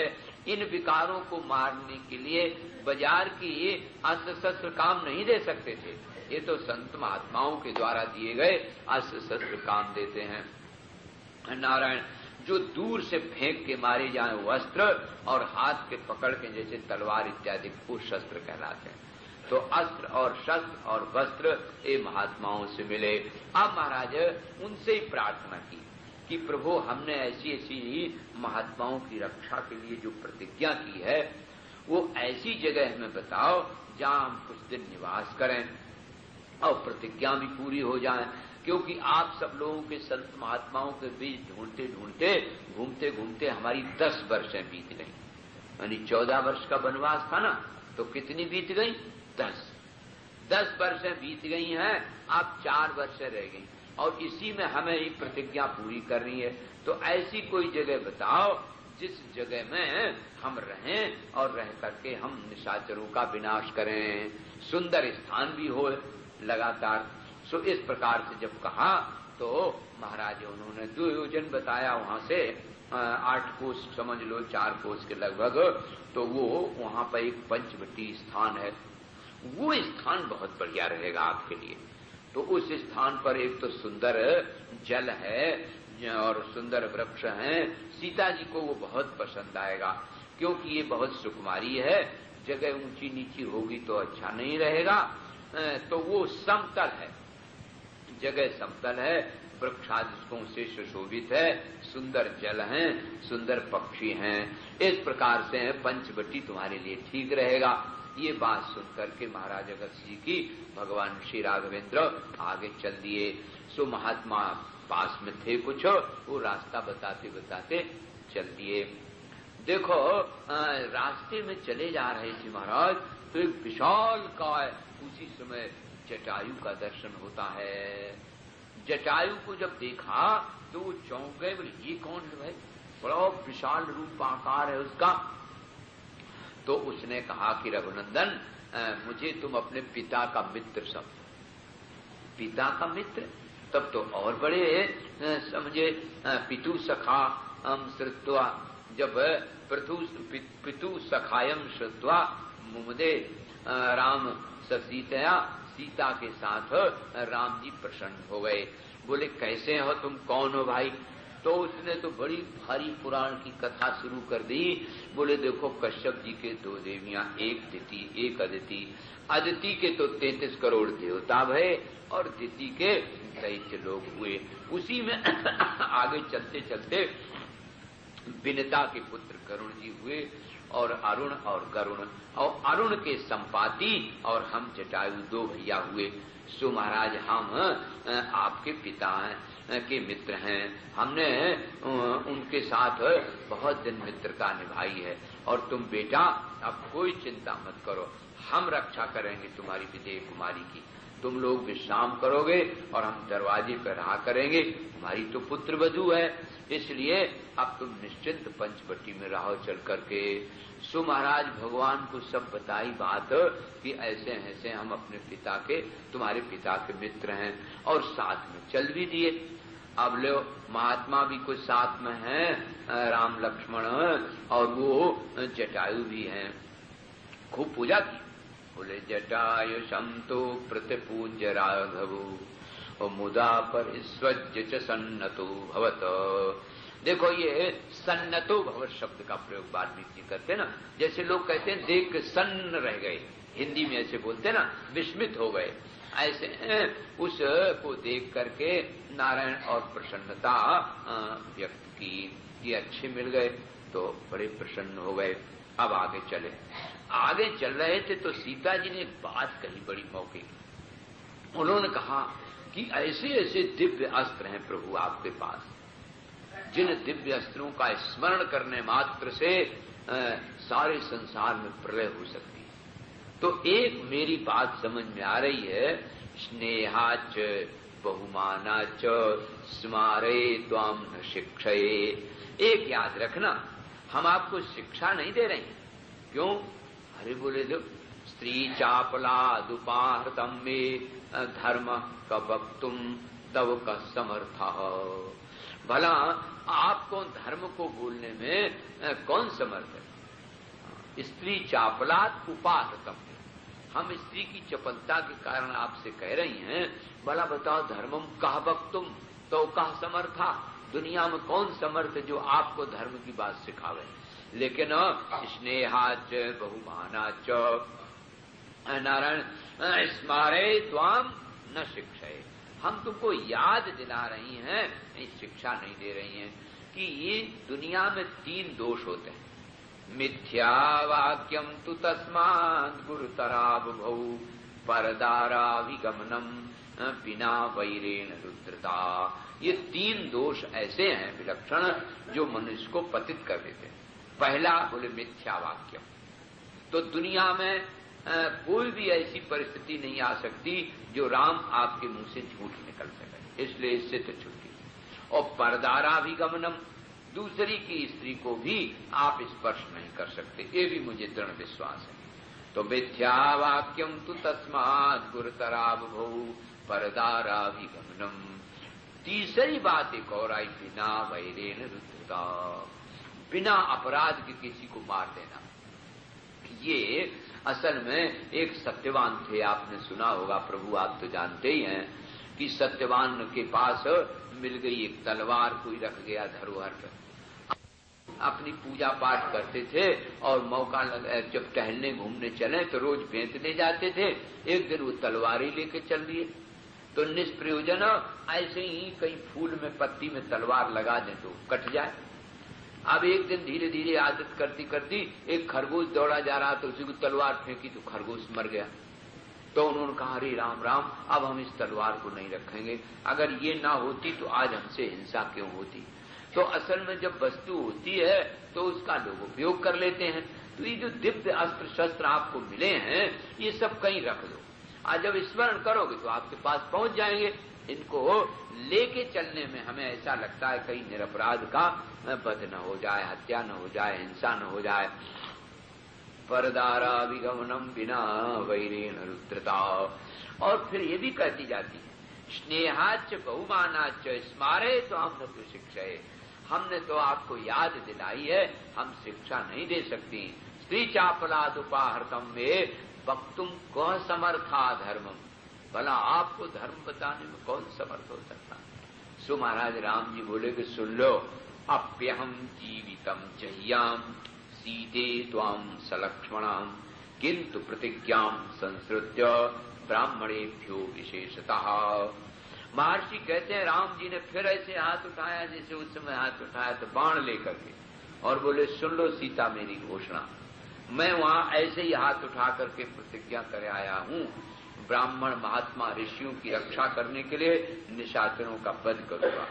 तो सुनो, अप्यहम जह्याम सीते, तुम्हें मैं छोड़ सकता हूं, और सीते त्वाम सलक्ष्मण, लक्ष्मण जी जाना चाहे वो भी चले जाए, और मैं अपनी प्राण रहते रहते उस प्रतिज्ञा का परित्याग नहीं कर सकता जो ऋषि महात्मा ब्राह्मणों के बीच में की है। इसलिए ये बाण तो हम रखेंगे, इनकी तो हमें आवश्यकता पड़ेगी। हाँ, इतनी बात जरूर है कि निरपराध का वध नहीं करूंगा, और जब वो कोई न कोई भले राक्षस हो हमारा का अपराध करेगा तब वध करूंगा, लेकिन तुम भी ध्यान रखना, ये भी कह दिया भगवान। अब देखो, अब धीरे धीरे महाराज ये बातचीत हुई। सो सीता जी ने प्रणाम किया, बोले प्रभु आप ठीक ही कहते हैं, आप जो कहते हैं वो बहुत अच्छा कहते हैं। इस प्रकार से अब जटायुषम तो प्रतिपूज्य राघवो मुदा परिस्वज सच सन्नतो भवत जटायुषय, तो चले जा रहे हैं प्रेम से बातचीत करते हुए। सो महाराज वहीं जहां उन्होंने बताई थी वो पंचवटी का स्थान दिव्य गोदावरी के तट पर, सो वहां रुक गए, और वो बड़ा सुंदर दिव्य स्थान है महाराज। वहां स्नान किया भगवान ने। महर्षि कहते कर्ताभिषेक स्तुरराज राम, भगवान वहां शोभायमान, कर्ताभिषेक स्तुरराज राम। और कैसे, बोले सीता द्वितीया सह लक्ष्मणेन, सीता जी भी साथ में लक्ष्मण, कर्ताभिषेक सरराज राम सीता द्वितीया सह लक्ष्मणेन। कैसे, बोले कृताभिषेक स्वगराज पुत्र्या रुद्रा सनंदिर भगवान निवेशा। जैसे भगवान शंकर अगराज हिमाचल की पुत्री पार्वती के साथ और नंदी के साथ शोभायमान होते हैं विशाल पर्वत पर, ऐसे ही भगवान श्री राम सीता और लक्ष्मण के सहित स्नान करके शोभायमान हो रहे हैं।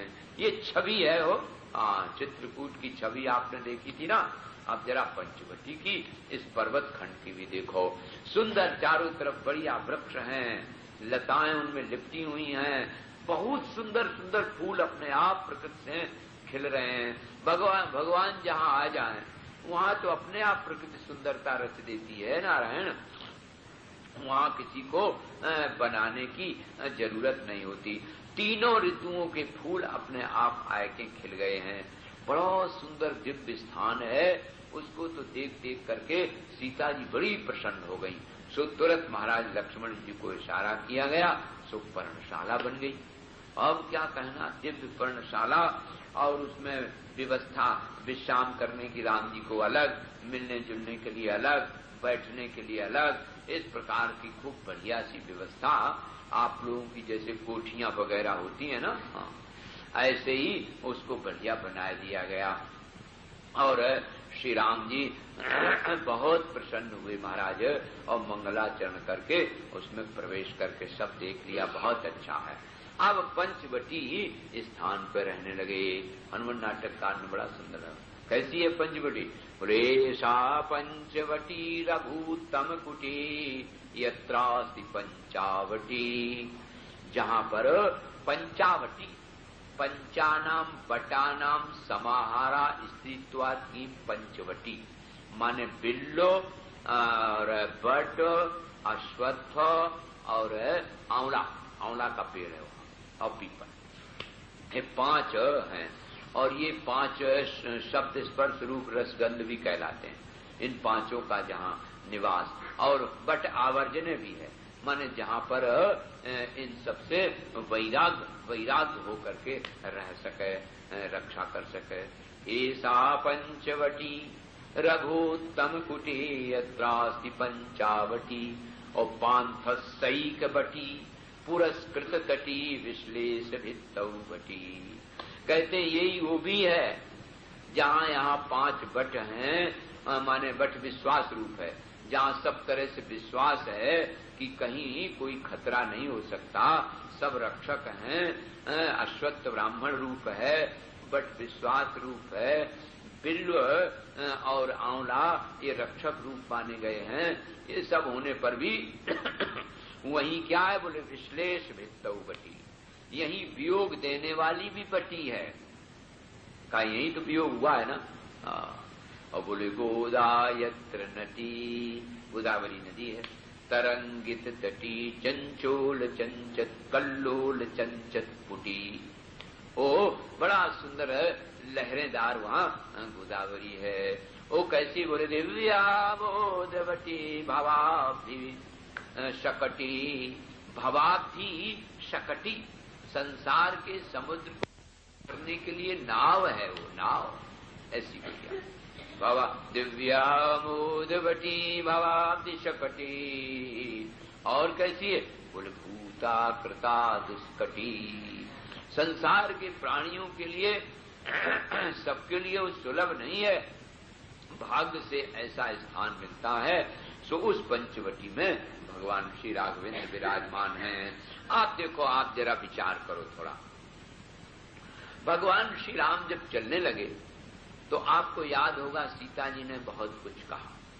पहले तो उन्होंने कहा किम त्वा मन्यत वैदेहा पिता मे मिथिलेश्वर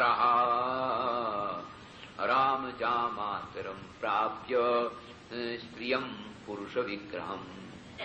जब बहुत कुछ कहने पर भी राम जी नहीं ले जाने लगे सीता जी को, तो उन्होंने कहा कि क्या बताऊं, मैं बड़ी भूल हो गई। मेरे पिता धनुष तोड़ने पर भी तुम्हें विवाहते नहीं, मेरा विवाह तुम्हारे साथ नहीं करते अगर वो असलियत जान जाते। कौन सी असलियत? बोले तुम तो स्त्रियम पुरुष विग्रहम, पुरुष का शरीर तो है लेकिन हो तो भीतर से स्त्री। हमें छत्राणी को डरा रहे, वहां सिंह होगा, व्याघ्र होगा, बानर होंगे और जंगल की जमीन होगी, ये हमें क्या डरा रहे? तो छत्राणी है। और दूसरी बात एक ये है प्रभु, जब तक आपके मुखारविंद को आपकी ओर जीव का मुख रहता है तब तक तो कभी संकट आ ही नहीं सकता। ये अयोध्या है, जहां बैठी अयोध्या है। अयोध्या उस सद्बुद्धि का स्वरूप है जहां ज्ञान विवेक का उदय होता है। इसलिए वहां तो ऐसी बात बोलेंगे कि जब तक भगवान के सामने मुंह रहेगा तब तक किसी प्रकार का कोई दोष नहीं हो सकता। ये बात तो ठीक ही है, इसमें क्या बड़ी बात। सो अब इधर नारायण वर्णन करें कि देखो होने की बात, पंचवटी का स्थान दिव्य है, बड़ा सुंदर है। और अभी एक और क्या कह गए? अभी एक ये कह गए कि भाई दिव्य अस्त्र हैं, इनको कहीं रख दो, स्मरण आने पर ले लेना, अब किसी निरपराध का कहीं बद न हो जाए। ये बात कह चुके। अब यहाँ क्या होता है, भगवान स्नान करके बैठे थे बड़े आराम से। कर्ताभिषेक सरराज रामा सीता द्वितीया स लक्ष्मणेना कृताभिषेक स्वगराज पुत्र्या रुद्रस्तनंदिर्भगवान निवेशः। नारायण भगवान शंकर की तरह विराजमान थे और इतने में एक राक्षसी महाराज बड़ा सुंदर सा दिव्य वेश बना के आ गई। उसका नाम था शूर्पणखा। और वो रावण की बहन है। सूर्पवत नखा यस्या सात, पूर्वपद संज्ञाया, यही सूत्र है पाणिनि का। माने शास्त्र में लिखा है कि जिस कन्या के या देवी के बड़े बड़े नख हों उसके हाथ का जल नहीं पीना चाहिए। अब आप लोग देख लो, आजकल तो नारायण ही मालिक है। आज तो सास लोग हैं जाए के घर में आंदोलन न कर दें कि बहू के नाखून अगर बड़े बड़े हों तो कोई ना, अब तक तो धोखे में पानी पीती रही, अब ना पिए, लेकिन पानी तो नहीं पीना चाहिए। वो तो सूर्पनखा हो गई ना, सूर्यवत नखा यस्या, ओके, बड़े बड़े नाखून। हाँ, एक जगह मैं गया तो बोला कि वो ये जो भोजन बनाने की समस्या आई ना, तो क्या बताऊं मैं, बहुत से ढेर लगे थे बर्तन के। हमने कि क्यों? बोले मारी आई नहीं है। और हमने की और ही है तो बहू है सो। बोले नहीं, उनके जो नाखून गए थे। हमने नाखून कहा कि हाँ, वो तो बहुत बड़े बड़े नाखून है, बड़ा संभाल के रखना पड़ता है, कहीं साड़ी वाड़ी न लग जाए। हाँ, तो हमने कहा कि ये काहे के लिए, तुम्हारे लिए है कि अपने पति के लिए है? हाँ, दो ही के लिए हो सकता है। मान लो आक्रमण अगर तुम कर दो तो नाखून भोंच दे, और देवता के लिए हो सकते हैं, दो ही के लिए हो सकते हैं। ये क्या, हमने तो सुना कि वो फैशन होती है, उसमें एक लाल रंग ऐसा पूछ लेते हैं। बताइए कौन फैशन है? ये तो उसके हाथ का जल वर्जित है, देवता की पूजा नहीं कर सकते, देवाराधन वर्जित। अगर जिसके नख बड़े हों उसको याद रखना, अपने घर में कोई हो तो जल न पीना, और नहीं तो फिर अलग हो जाना। नारायण, अब अगर यहाँ कहीं बेटी के बड़े होंगे तो वो तो हमसे नाराज हो जाएगी। हाँ, बेटियां भी आजकल स्कूल कॉलेज में बोले लड़के कभी कोई छेड़छाड़ करें तो नाखून भोंचने के लिए रखना पड़ा। एक नाखून पहले बढ़ाया जाता, फिर शायद पांचों, ऐसा कुछ प्रोग्राम है, हमें मालूम नहीं है ठीक। सो वो सूर्पनखा बड़ा सुंदर दिव्य रूप धर के आ गई महाराज सीता जी के पास। सीता जी को देखा और फिर राम जी को देखा, सीता जी को। तो ये राक्षसियां जो होती है ना, ये तो अपने रूप बना लेती हैं। सो भगवान बड़े आराम से बैठे हुए थे, कभी भरत जी की चर्चा और कभी अयोध्या की चर्चा, कभी कोई चर्चा ऐसी छिड़ जाती थी, अपने परस्पर बातचीत कर रहे थे। उतने में वो बीच में आ गया एक विघ्न, तो भगवान जरा विनोद के मूड में थे। हाँ, कभी कभी ऐसा भी होता है, विचार करने में, कदा यम समेष्यामि भरतेन महात्मना शत्रुघ्नेन च वीरेण, ये बात कर रहे थे कि कब ऐसा समय होगा कि हम अपने महात्मा भरत जी से जाके मिलेंगे, और फिर वहां बहुत सी बातें यहाँ की बतावेंगे। शत्रुघ्नेन च वीरेण, और लक्ष्मण जी जब मिलेंगे शत्रुघ्न वीर से तो कितना अच्छा लगेगा। ये सब बातें कर रहे थे और अपने आप हंस भी रहे थे बीच बीच में, कभी जैसा प्रसंग आ गया। इतने ही वो विनोद के मूड में, विनोद माने होता है संस्कृत में बिना पानी के, बिना उद माने जल होता है, माने बिना ही जल के जो गीलापना हृदय कर ले। पानी से गीला हाथ होता है ना, और बिना ही पानी के जो दिल जरा गीला हो जाए उसको कहते विनोद। ऐसे हंस देते हैं ना थोड़ा, ऐसे उसी को मज्जाक भी बोलते हैं। मज्जाम करोती थी, मज्जा कहा, स्निग्धम करोती थी, उसी को मज्जाक, उसी को मजाक करने लगे धीरे धीरे। जैसे परहेज है ना, तो परिजीर्षा शब्द है, अब परहेज कहने लगे। मोह व्रत, उसको मोहब्बत कहने लगे। आसक्ति, आशिक, महासुख, महासुख ऐसे बोलते हैं। ऋषिकुल, स्कूल, तो ऐसे शब्दों में थोड़ा हेर फेर, जैसे विदेश में लोग जाते हैं थोड़े बहुत बदल के आते हैं, ऐसे शब्द भी थोड़े बहुत बदल जाते हैं। सो उसी विनोद के मूड में आकर के और महाराज वो झम से राम जी के पास ही पहुंच गए बिल्कुल, और राम जी को देख कर रह गई बड़ी देर तक, और बोली कि देखो तो समा पुरुषो नास्ति, तुम्हारे समान तो कोई पुरुष संसार में मैंने देखा ही नहीं। ऐसा सुंदर, ऐसा रूप, और ऐसी सुंदर बाहें, और ऐसा सुंदर गला, ऐसा एक एक का धर्म वर्णन करने लगी, ऐसे सुंदर है। तो भगवान मुस्कुराए, बोले हमारे सुंदरता का उपयोग करने वाली तो सुंदरी बैठी है, तुम चाहती क्या हो? उन्होंने कहा कि सुंदरी को तो हम खा जाएंगी, तब तो तुम हमें रखोगे, देखो तुम जानते हो ना, ये तो हम मानते हैं कि ये तो सुंदरी है ना, लेकिन हमसे ज्यादा सुंदरी थोड़ी है, देखो हम कितनी सुंदरी है। हाँ, राम जी ने भी मुस्कुरा के कहा हाँ है और तो सुंदरी और ठीक है। हाँ, कभी कभी ऐसे भी तो हो जाता। तो उन्होंने कहा कि तो फिर सुंदरी तो ठीक है, हम इसको खाए ले रहे हैं और हम तुम रहेंगे साथ में। तो राम जी ने कहा कि देखो ऐसा करो, इसको खाने से क्या फायदा, हम तुम्हें एक युक्ति बता रहे हैं बढ़िया। बोले वो क्या? बोले श्रीमान अकृतदारश्च लक्ष्मणश्च महाबलः। देखो श्रीमान लक्ष्मीवान भी हैं, अकृतदारा माने अदार परिग्रह इत्यर्थ, माने इस समय उनके साथ स्त्री नहीं है। कई लोग इसको अर्थ कर देते हैं, देखो हिंदी में भी कुमार और कुंवार में अंतर होता है। कुत्सिता मारो का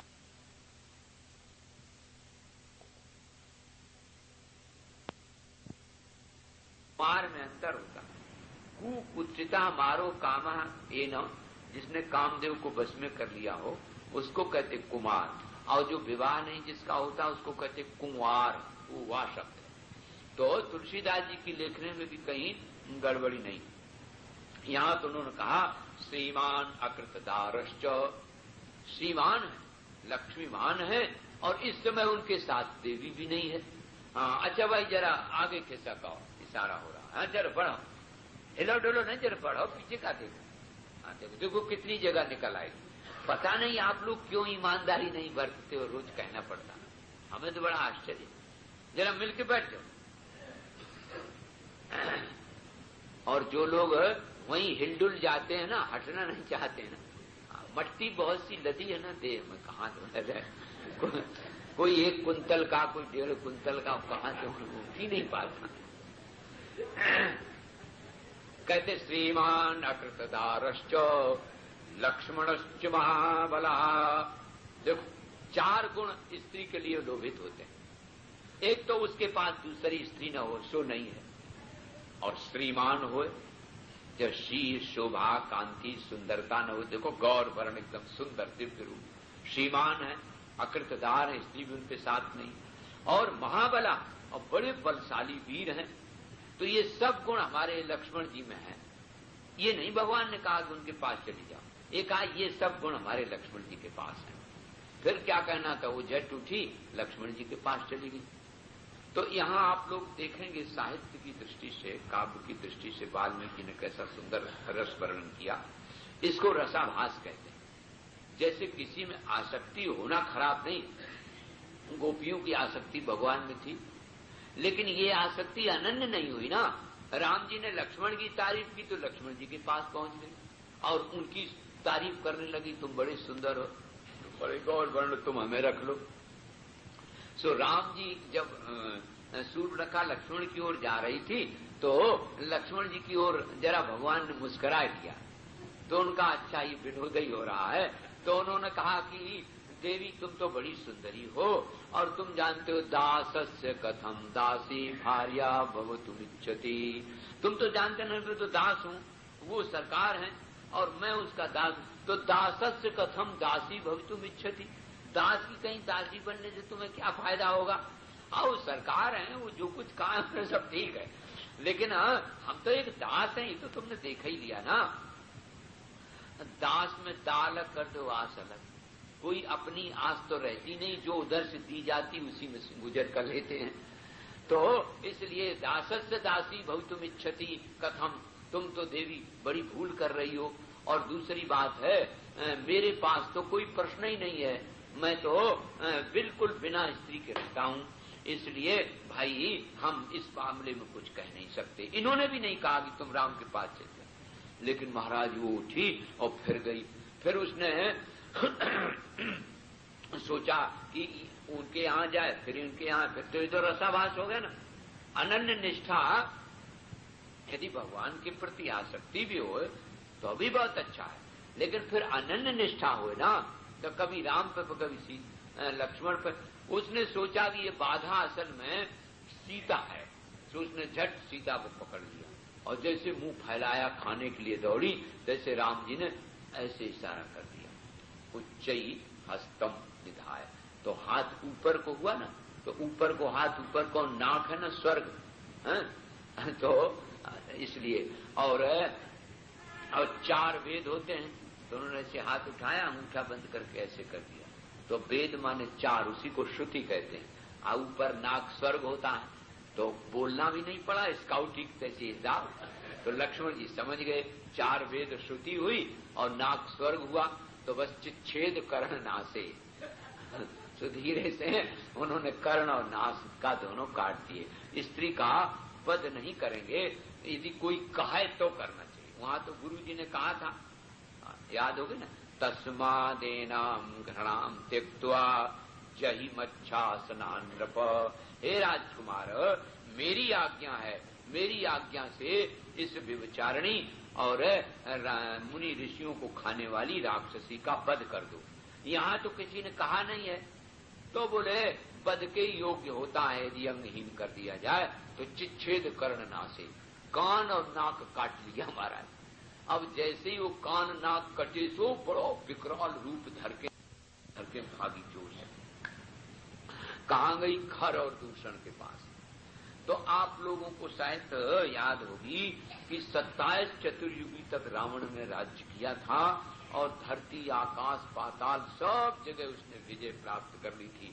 देवता उसके समय बस में थे।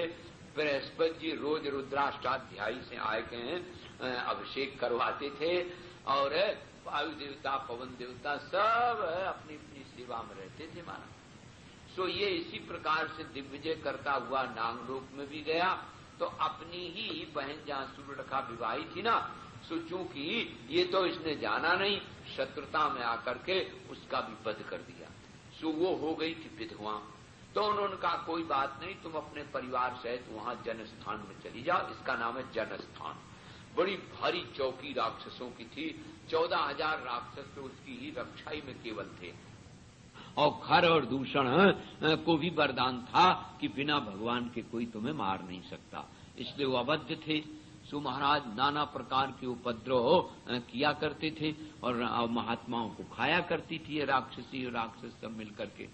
सो वो दौड़ के गई। जब देखा कि ये तो मैया कटी चली आ रही है, नाक कान खून, तो सो बड़ा क्रोध आया खर को। उन्होंने कहा अरे दूषण, देख देखो देखो क्या दशा हो गई। सो महाराज दूषण को भेज दिया भगवान के पास। और भगवान ने कहा कि देखो एक बात है, ये नक्कटी जब जाएगी ना तो इसके परिवार के बाल बच्चे होंगे यहाँ राक्षस। तो भगवान तो अंतर्यामी, सब जानते हो, बड़े प्रतापी हैं खर दूषण। इसलिए लक्ष्मण तुम ऐसा करो, इनको गुफा में लेके चले जाओ। तो लक्ष्मण जी उसको गुफा में लेकर के और नारायण चले गए तो सुरक्षित स्थान पर। और राम जी धनुष पर बाण चढ़ाए तैयार थे। तब तक आंधी की तरह बड़ा भारी सेना महाराज चली चली आ रही थी। सो भगवान श्री राघवेंद्र ने अपने बाणों से संकल्पित करके सब सेनाओं का संहार करके और दूषण को मार डाला महाराज। और बड़ा भारी भयंकर युद्ध हुआ त्रिसरा से, सो उसको भी मार डाला। अब जो राजा था ना खर, सो आया। देखो ये सबसे बड़ा प्रतापी था और चूंकि अबद्ध था, ये भगवान के सिवाय कोई इसको मार नहीं सकता, ये था इसको वरदान। सो बड़ी देर तक भयंकर युद्ध हुआ। एक बार तो भगवान को उसने ऐसी गदा चलाई कि बिल्कुल पास तक आ गई, तो देवता लोग सब घबरा गए। तो भगवान ने उस गदा को काट दिया और उसकी गदा भी गिर गई। तो देखो गदा गिर गई तो धनुष पर बाण चढ़ा हुआ भगवान ने वैसे रख लिया कि नहीं, जब अपनी गदा या तो उठाओ दूसरी या दूसरा अस्त्र ले आओ, हम निहत्थे पर शस्त्र का प्रयोग नहीं करते। देखो ये राम का शील, एक एक क्या विलक्षण बात है महाराज। सो जब निहत्थे पर हम नहीं करते तो बड़ा लज्जित हो गया, तो उसने दूसरा अस्त्र का प्रयोग किया। बड़ा वरदानी था। बहुत से अस्त्र शस्त्र उसको देवताओं की ओर से नारायण मिले हुए थे। अब बहुत भयंकर युद्ध हुआ और अंत में उसको भी मार डाला। बोलो राघवेंद्र सरकार की जय। भगवान ने एक बड़ी सुंदर युक्ति की। भगवान ने युक्ति किया कि वो जो निशाचर थे ना, वो तो बहुत बड़ी सेना थी। 14,000 तो अकेले उसके रक्षक ही थे, तो और सेना कितनी न होगी। तो उन्होंने क्या किया, बोले माया के साथ माया करें। तो हरेक राक्षस का रूप राम का दिखाई देता था।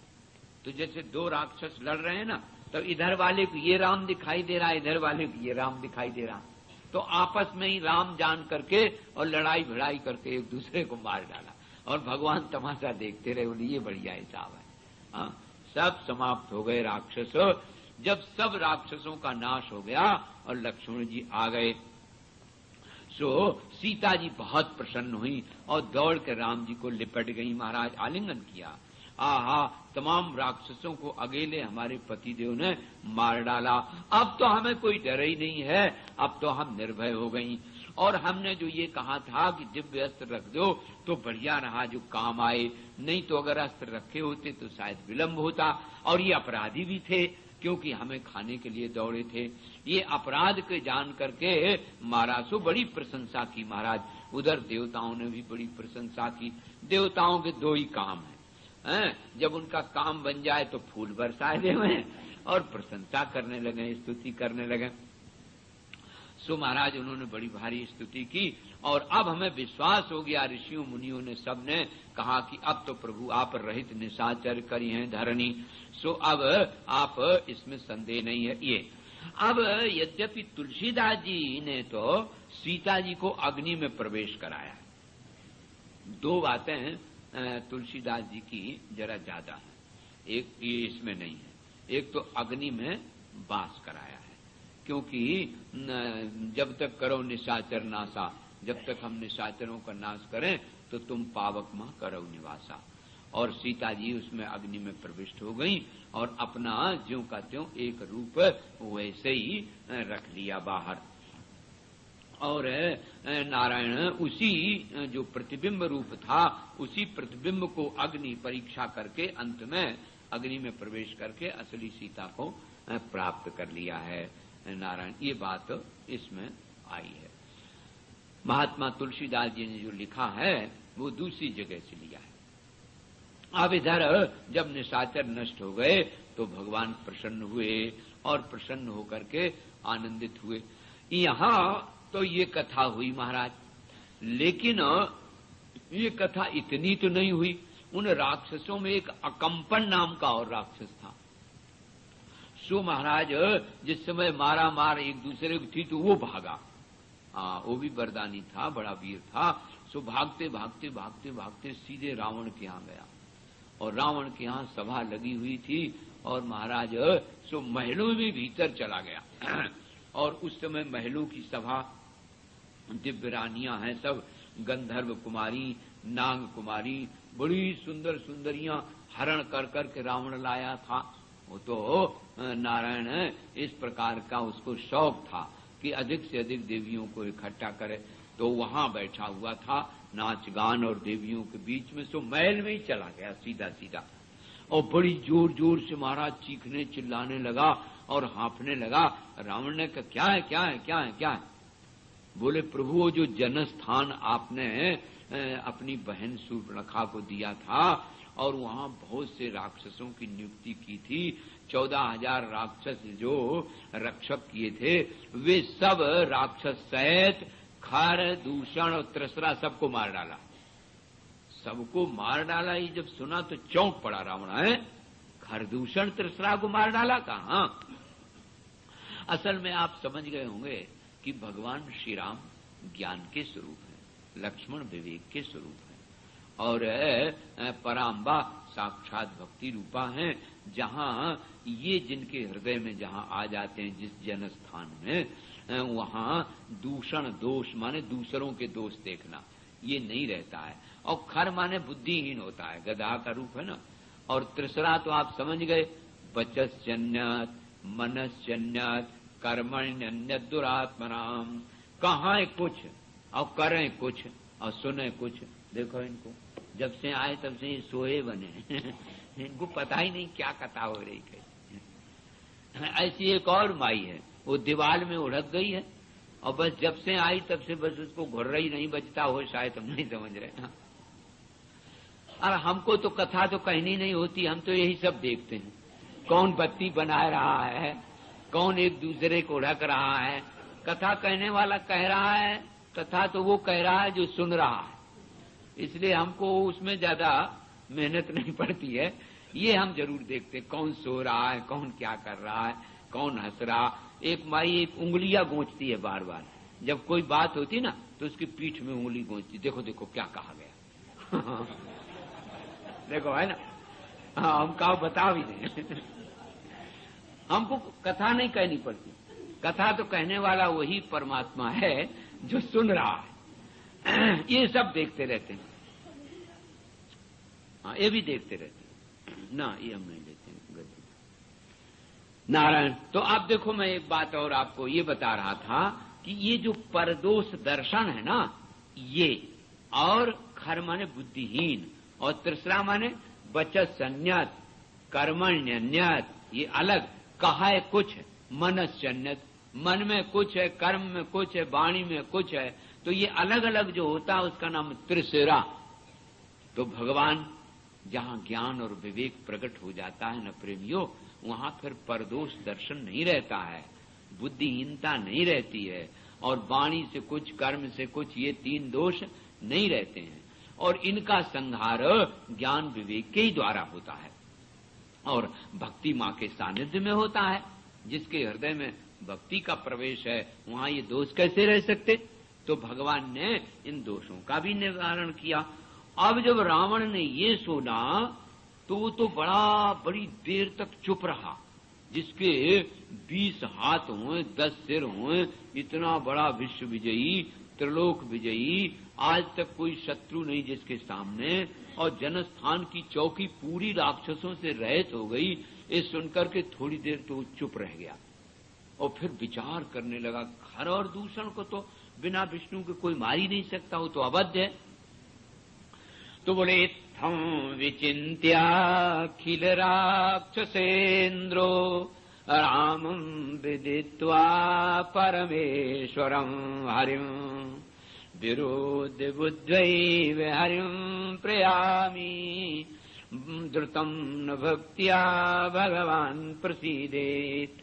रावण थोड़ी देर चुप शांत रहा और सोचने लगा कि इत्थं विचिन्त्याखिल राक्षसेन्द्रो, राक्षसेन्द्र ने सोचा कि ये राम और कोई नहीं है, रामं विदित्वा परमेश्वरं हरिं, ये स्वयं भगवान है। तो अब जब ये भगवान है तो अब दो ही उपाय हो सकते हैं, एक तो प्रेम और एक द्वेष। तो प्रेम के द्वारा तो भगवान में बहुत देर लग जाएगी। द्रुतम न भक्त्या भगवान प्रसीदे, भक्ति से भगवान उतने जल्दी प्रसन्न नहीं होते और जल्दी उद्धार भी नहीं करते, क्योंकि भक्ति का जो रूट जरा बड़ा है, हाँ घुमा फिरा के बहुत है। और बोले द्वेष वाला सीधा है, इसलिए विरोध बुद्धि हरिम प्रयामी, विरोध बुद्धि के द्वारा हमें जल्दी भगवान मुक्त कर देंगे। और देखो पहला हिरण्यकशिपु और हिरण्याक्ष, दूसरा ही रावण कुंभकर्ण है। सो बिल्कुल निश्चय मन में कर दिया और फिर मन में सोचा, भगवान शंकर आशुतोष का स्मरण किया और स्मरण करके वो भगवान शंकर के पास गया। ये अध्यात्म रामायण में। सो भगवान शंकर की आराधना की। बोले प्रभु क्या 27 चतुर्युगी तो बीतने जा रही हैं, तो क्या अब हमारा समय आ गया? क्योंकि मैं भी जानता हूं कि मैं अब बहुत अधर्म परायण हो गया, और जब बल मिलता है ना, शक्ति मिलती है ना, तो व्यक्ति आपकी माया में मोहित हो जाता है। तो तुम तो यहाँ हमेशा नेत्र बंद किए ध्यान में लगे रहते हो, इसलिए अब हमारे समझ में बात आ रही है कि अब हमारी 27वीं चतुर्युगी अंत में बीतती जा रही है, और मेरी बुद्धि ऐसी बन गई कि मैं अधर्म परायण हो गया हूं, इसलिए वो रास्ता तो हमारे लिए लंबा पड़ेगा। बड़े बनु विचार। द्रुतम न भक्त्या भगवान प्रसीदे, भक्ति से इतने जल्दी तो भगवान प्रसन्न नहीं होते हैं, इसलिए विरोध बुद्धि, अब विरोध बुद्धि हमें दो। भगवान से विरोध बुद्धि मांग रहा, विरोध बुद्धि से हम जल्दी भगवान से पहुंच जाएंगे। और वहां से ऐसे चल के आया बड़े रोष में। अकंपन ने कहा, फिर बैठ गया। अकंपन ने कहा, राजन आपने कुछ विचार किया? बोले हाँ विचार किया, वहां जंगल में है वो। बोले ना प्रभु, एक हम बात बताओ, एक भूल आप न कर देना कहीं उनसे युद्ध न कर लेना। क्यों? बोले अप्रमेय बलम घोरम देवैरपि सुदुर्लभम। देवता भी अगर इंद्र सहित ऐरावत पर बैठ के आवे तो राम को जीत नहीं सकते। यह कंपन कह रहा हमारा। देवैरपि सुदुर्लभम, देवताओं से भी ये दुर्लभ हैं। वो तो बड़े सत्य पराक्रमी हैं। जिस समय वो धनुष पर बाण चढ़ाते पता ही नहीं चलता वो बाण एक है कि हजार है कि लाख है कि करोड़ है। और संकल्प मात्र से वो महाराज धनुष पे बाण चढ़ जाता। उनको नीचे तरकस से लेकर के चढ़ाने की जरूरत नहीं होती। उन्होंने संकल्प किया, चढ़ गया, फिर चढ़। इसलिए युद्ध तो कहीं स्वप्न में भी उनसे मत सोच लेना। हम तुम्हारे हितैषी हैं, तुम्हारे मित्र हैं, इसलिए हम तुमको ये बात बताए दे रहे हैं। फिर बोले फिर एक उपाय है, वो बहुत बढ़िया उपाय है। वो क्या है? बोले तुमने नांग कुमारियों का, गंधर्व कुमारियों का, संसार में जितनी भी सुंदरियां सबका हरण किया, लेकिन सब फीकी। एक बड़ी ही सुंदर राजकुमारी उनके साथ है, बिल्कुल युवती है, अभी उसकी बहुत थोड़ी अवस्था है, क्योंकि 6 वर्ष की सिया जी थी ब्याह ही तब, और विवाह से 12-13 वर्ष ही बीती हैं। विवाह के 12 वर्ष बीते तो वनवास हो गया, तो 12 और 6 हो गए 18, और 10 वर्षें अभी आपने सुनी वनवास की, 11 समझ लो अब, तो 11 वर्षें हो गई। तो इसलिए लगभग इतनी आयु हुई, तो वो सुंदरी, बहुत सुंदरी युवती है नारायण। उसका आप किसी तरह से अगर हरण कर लोगे तो राम उसके हरण कर वियोग में जी नहीं सकते, अपने आप मर जाएंगे। और कोई उपाय नहीं। युद्ध तो तुम कहीं स्वप्न में भी सोच लेना। अकंपन कह रहा है, उसका नाम था अकंपन, जो कभी न कपे सो कप रहा है। जिसका कभी कंपन न हो, सोई जो कंपन कर रहा है ना, तो वो कह तो ठीक ही रहा है।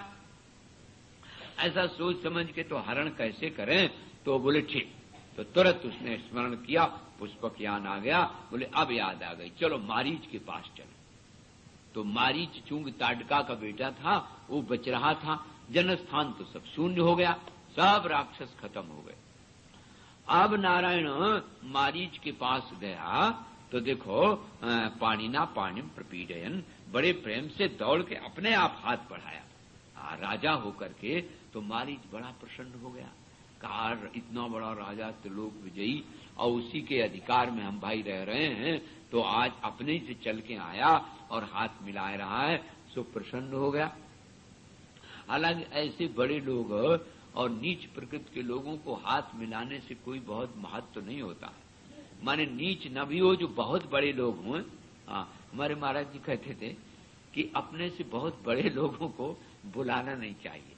अपने से कभी आ जाए कृपा पूर्वक तो बहुत स्वागत करना चाहिए, अपनी सामर्थ्य के अनुसार पूरा उनका स्वागत करो, प्रसन्न करो, आने जाने की कोई बाधा न हो, पूरी सामर्थ्य। लेकिन अपने से न बुलाओ। अपने से बुलाने पर अगर उनकी ठीक से सेवा न हो सकी तो बड़ा दिक्कत पड़ेगी। बड़े लोगों का हिसाब बड़ा होता है और अपनी बराबरी वालों से ज्यादा प्रेम चलता है।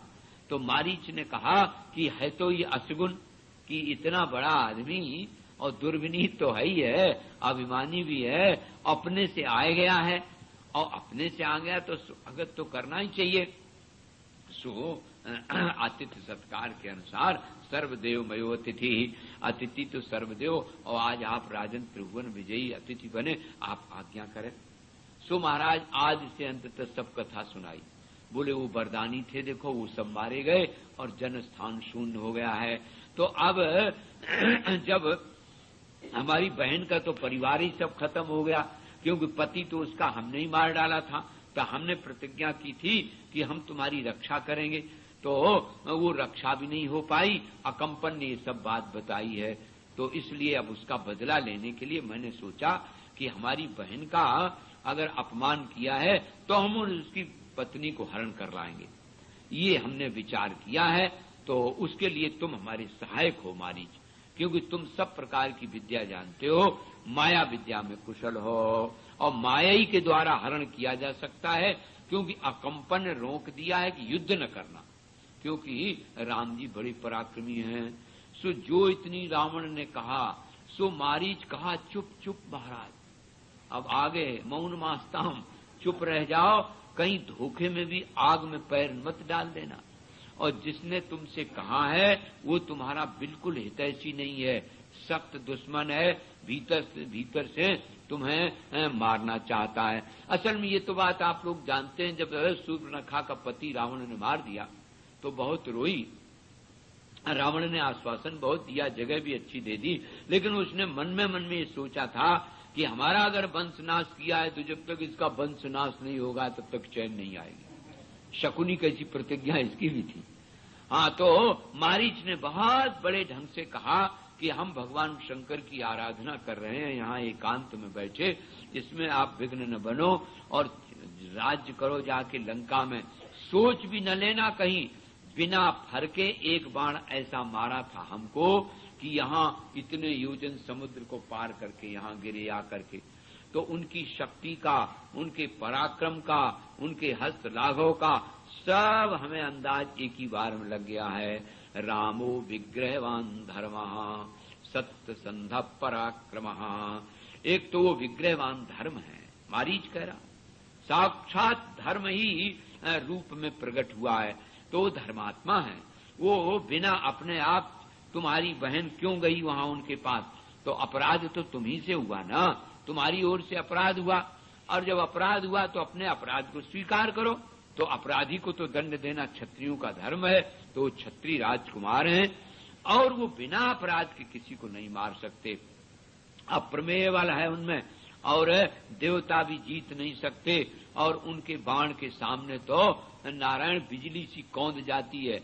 और तो और क्या बताएं, रा अक्षर जब हमारे कान में पड़ जाता है, कोई कहते रत्न, कोई कहते रथ, तो रत्न रथादिकम श्रुत्वा, रथ और रत्नादिक शब्द सुन करके हमें लगता कि राम आ गई, और ऐसा लगता है कि पीछे वो बाण लगा। और बाण उनके कैसे हैं, ये भी मैं आप बताऊं।